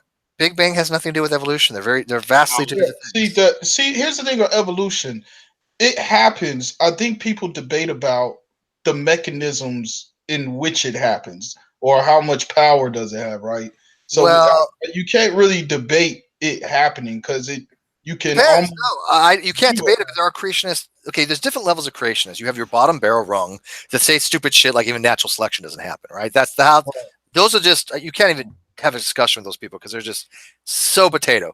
Now the higher ends, they'll acknowledge things like yes or speciation. Let me talk about the PhD creationists. They'll say yes, there's speciation. Matter of fact, Dr. Sarfati even told me once if a creationist doesn't accept speciation, he doesn't accept creationism. His words basically, because he said in order to have creationism, you must have speciation. So there are Right. higher ones that accept things like speciation. They'll accept things like allopatric and sympathetic speciation. They'll accept things like beneficial mutations. Even creation.com admits that the CCR delta 32 mutation is a beneficial mutation. But the lower ones, the lower rung, they get the shit wrong all the time. There's no such thing as beneficial mutation. They're all deleterious. Those are the ones you're just going to go, okay, Yeah, because it's play like in the sandbox kind of yeah, thing. we've almost seen evolution happen with with antibiotics. Like they said in a couple of years, we won't even be able to use them anymore. Yeah, that's a little bit when it comes. CRISPR could probably talk a lot more about this, but that's a lot more to do to what's called horizontal gene transfer than anything else. Ah, Is that yeah. right, So it's CRISPR? like because with me, it's with Is evolution. even still here? The more intelligent debates I've seen has been debating on particular mechanisms in the thing. Like, okay, evolution happens, but we need to figure out how did this happen? You know what I'm saying? So I don't think it's an all or nothing thing when it comes to Sure. evolution. I was just saying, CRISPR. The reason, correct me if I'm wrong, but the reason why you have such fast resistance to antibiotics is because in microbiology, a lot of horizontal gene transfer is going on. Correct? Yeah, that's a big part of it. Yeah. Something pointed out to Dostoevsky. Yeah. He says, what Vince said, Ford of Dostoevsky, Steve channeling good times in St. Petersburg, living on cabbage soup and everyone dying of tuberculosis. But yeah, actually, I've used Dostoevsky's a few times for some of his ways he approached things, especially macroevolution and the way he defines. Correct me if I'm wrong. I think he's the one that defines macroevolution in a very specific way, and also a few other things. But anyways, sidetrack. You know, the thing that's always fascinating to me, like evolution is not abiogenesis is the thing that is the real question mark. I think that's a more fascinating thing to deal with, right? Because that's really where all the question marks are. Well, I can walk you through a plausible pathway for it. Yeah, it's like I think that's where What is your no question? What is your? I mean, obviously, we're not going to front the RNA world has issues. Everybody knows this, right? Not significant ones. No, and I don't think they're the significant one either. There's just there's things that are unresolved in the things that need to be known. Eventually, though, do you think something along the lines of an RNA world will come to fruition as not just a hypothesis, but a confirmed model theory like we have with evolution? And and to follow up, if it does, would that be incorporated into evolution as one big contiguous type model, a third wave type model, or would that be still two different theories? So I think it would certainly be two separate things, just because of the nature of the way that everything is defined. Okay, fair enough. I agree. So I don't know how absent of interstellar travel you could really come up with a data set to really confirm it, because you really need to, right? So you can do the chemistry, right? And you can see that this chemistry works, and you can set up elaborate experiments in which it's happening in a very naturalistic setting that is prebiotically plausible. But you can't confirm that it's what actually happened. Now, Chris, I got a question for you. I saw this thing. Now, this gonna sound crazy. I think humans are becoming gods. I know that sounds crazy, but look, there was this. I saw this TED talk. Oh, you were doing so well, Alvin. No, I'm kidding. Look, check this out. I saw this TED talk, And this guy, I know you heard of like the proto cells that some of these people are Yeah, making. there's a TED talk on protocells. Yes. Yeah. So That's this guy, amazing talk. he's crazy. He created this he put it in a petri dish, and it was moving around like a life form. Yeah, that was Martin Hanzik. I think. Yeah, and it was so. I'm like, if there comes a time where humans figure out and crack the code, when humans start making their own life forms, right? Like, what do we call humans at that point? You're now creating life forms from scratch. That doesn't mean we're gods, though. Like, you're Okay, listen, I'm going to review this real quick, and then I do got to wrap this up.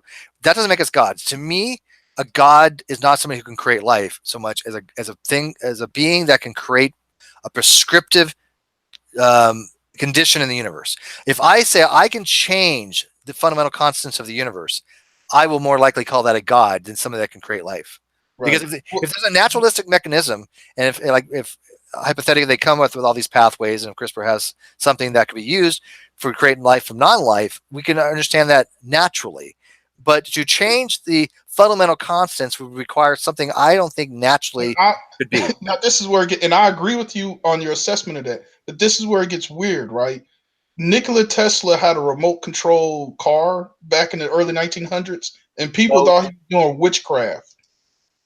It was a boat.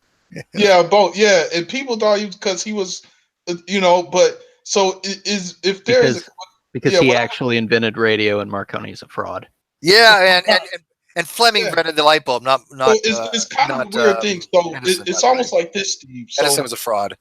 So it's like this, Steve. If I sent you a video, or if I came to your house and I started floating in your room, that would look like I'm breaking the laws of physics. No, I get that. But that's the difference. But check this out. But then if I said, well, Steve, this is how I'm doing it. Your room is set up in this angle, and the wind is blowing in your room at this pace. And if I stand at this point, and then if I explained it to you how it's happening, then you would be like, oh, okay, it's not supernatural. No, I totally get that, but that doesn't. But see, those are not changing the fundamental constants of reality. Exactly. If you change reality, manipulate reality, you're going to be more like a god to me than something else. Because I don't think you can explain that naturally, right?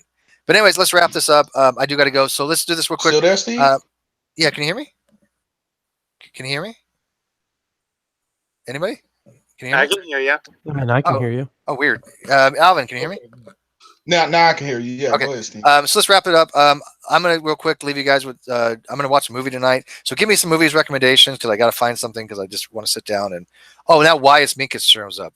Damn, dude, everybody's coming out of the way to it. Wyatt, you should have came in earlier, man. I've been trying to get you in. Why? I want to know why it's the youngest creationist who I've been trying to work with for like 3 or 4 years to draw him out. But now he showed up in the live chat. What's up with tonight? I will get you later, Wyatt. Okay, so I'm going to recommend some movies to you guys to watch. Let me know what you think of them. I just watched Passengers. Oh, that was good. It was good. What? Okay, wasn't it? That was good. I I wish they would have showed them old. Just one scene where I could see like them old, but it was overall it was good. I think there's a reason why they didn't, and I can see your point. But I thought Jennifer Lawrence did a wonderful job. It was good. I like that movie. It didn't even get good reviews, but when I saw it, I was like, "Hey, I don't know why people ain't like it." It didn't really get great reviews, which was kind of surprising because I thought it was well done. I thought the graphics were just. Yeah, it was interesting. Yeah. Okay, so I was happy that they limited the sex to just like a 5-minute scene. Oh, God, no. Jennifer Lawrence, they could have made that into. Oh, that should have been a Pornhub. There was a thing. So cute. There was a thing when they were making fun of each other, and Pratt said to her that during our sex scene, I felt your dick touch mine. Yeah, I saw that. That was that was when there's a show in Britain where they do people face off and they'll just throw insults with each other, and it's hilarious. It's so hilarious. They had like who was it? The guy that's Tony, who's plays Tony Stark, Iron Man guy, Morton Downey Jr. They had Morton Downey Jr. on there. They had my favorite one, and I just watched this movie too, from Deadpool 2. They had both the guys from Deadpool 2 on there too, Deadpool 2, and it was freaking hilarious. What is that called, CRISPR? That show. I don't remember. I just remember some of the jokes. Oh my God, it was a riot. Yeah, so I know what you're talking about. But anyways, and the other movie I just watched was Unfriended. I never got around to watching it. Wow, that movie was creepy. And I got to tell you, I thought the actors they had, I guess they were like, and they're adults, but I guess they're young adults. For their age, man, were they superb. Because it seemed like an actual real hangout. Because if you guys ever watch it, it's like this is how we act all the time in hangouts. This is what exactly how we would act in a hangout. So if you want two good movies to watch Passengers and watch Unfriended. So what do you got for me to watch tonight? Joy Luck Club. Isn't that a girly movie? I think you should watch Planet Nine from Outer Space. Oh, good lord. Zombieland. That's a great I've movie. seen Zombieland. Yeah, Zombieland's good. I don't. I'm not much of a movie person. Deadpool 2 was really good. Not watching Sharknado. Patterns of evidence. What is it called? Patterns of evidence. Patterns of evidence. And is it sci-fi? Because I love sci-fi. No, it's That's a more doc- reality. This is a documentary. Yep, On documentary. on the Exodus? No, I'm not interested in that, dude. Thank you. I want to get away from this shit when I watch a movie. I want to get to suspend disbelief and Birdemic. What's that? ESO? Birdemic. Oh, No, Birdemic. they mean Shock and Birdemic. Terror. Oh my god, you should so watch Oh Birdemic. my god, this looks like a bad Alfred Hitchcock movie. Oh my god, it's the It's worst. like North It's by the Northwest worst or The movie Birds ever or something. made. No, I don't It's want so- a bad. I will watch a It's bad so movie. bad, it's good. Oh my god, you serious?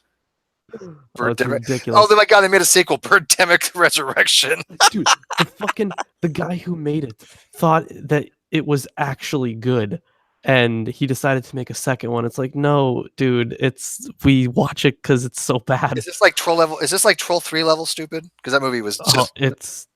I've never seen that either. But you know what? I actually really Troll would 3 has the recommend. worst acting of all time. Well, I guarantee this movie's worse. But you should watch The Do-Over if you haven't. I really like that movie. The Do-Over. Okay, we'll watch the Birdemic eventually, but the Do-Over. I have heard that movie. The Do-Over. Let's see here. Like, I think it's really good. A lot of people hate it, but I really like it. Well, you took my. You know what? I'm going to watch that because you took my advice on Stormseeker, and so I will take your advice. Wait, did I see this one? The Do-Over.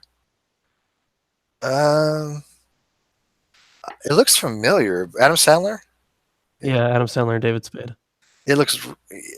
I don't know. I'll watch it anyways because I don't remember enough to actually care one way or another. So I'm gonna take your advice on that. But you like Stormseeker? That was pretty good, huh? Yeah. Yeah. It was pretty good. So, anyways, guys, thanks for watching this. I know a lot of people have been telling me, Steve, let's do more late night hangouts, and so I've been kind of going to do a few more a week because I miss them too. I miss you guys. I've been so much effort on the Non Sequitur show. It takes so much of our time booking guests and preparing for things that I kind of neglected this channel for a while when I want to get back to just the old hangouts like we used to have. They were fun. So, okay. So any last words? Any parting wisdoms? Jesus loves you. Jesus loves you. There you go. Everybody say it. Let's all say it. Jesus loves you. Good night.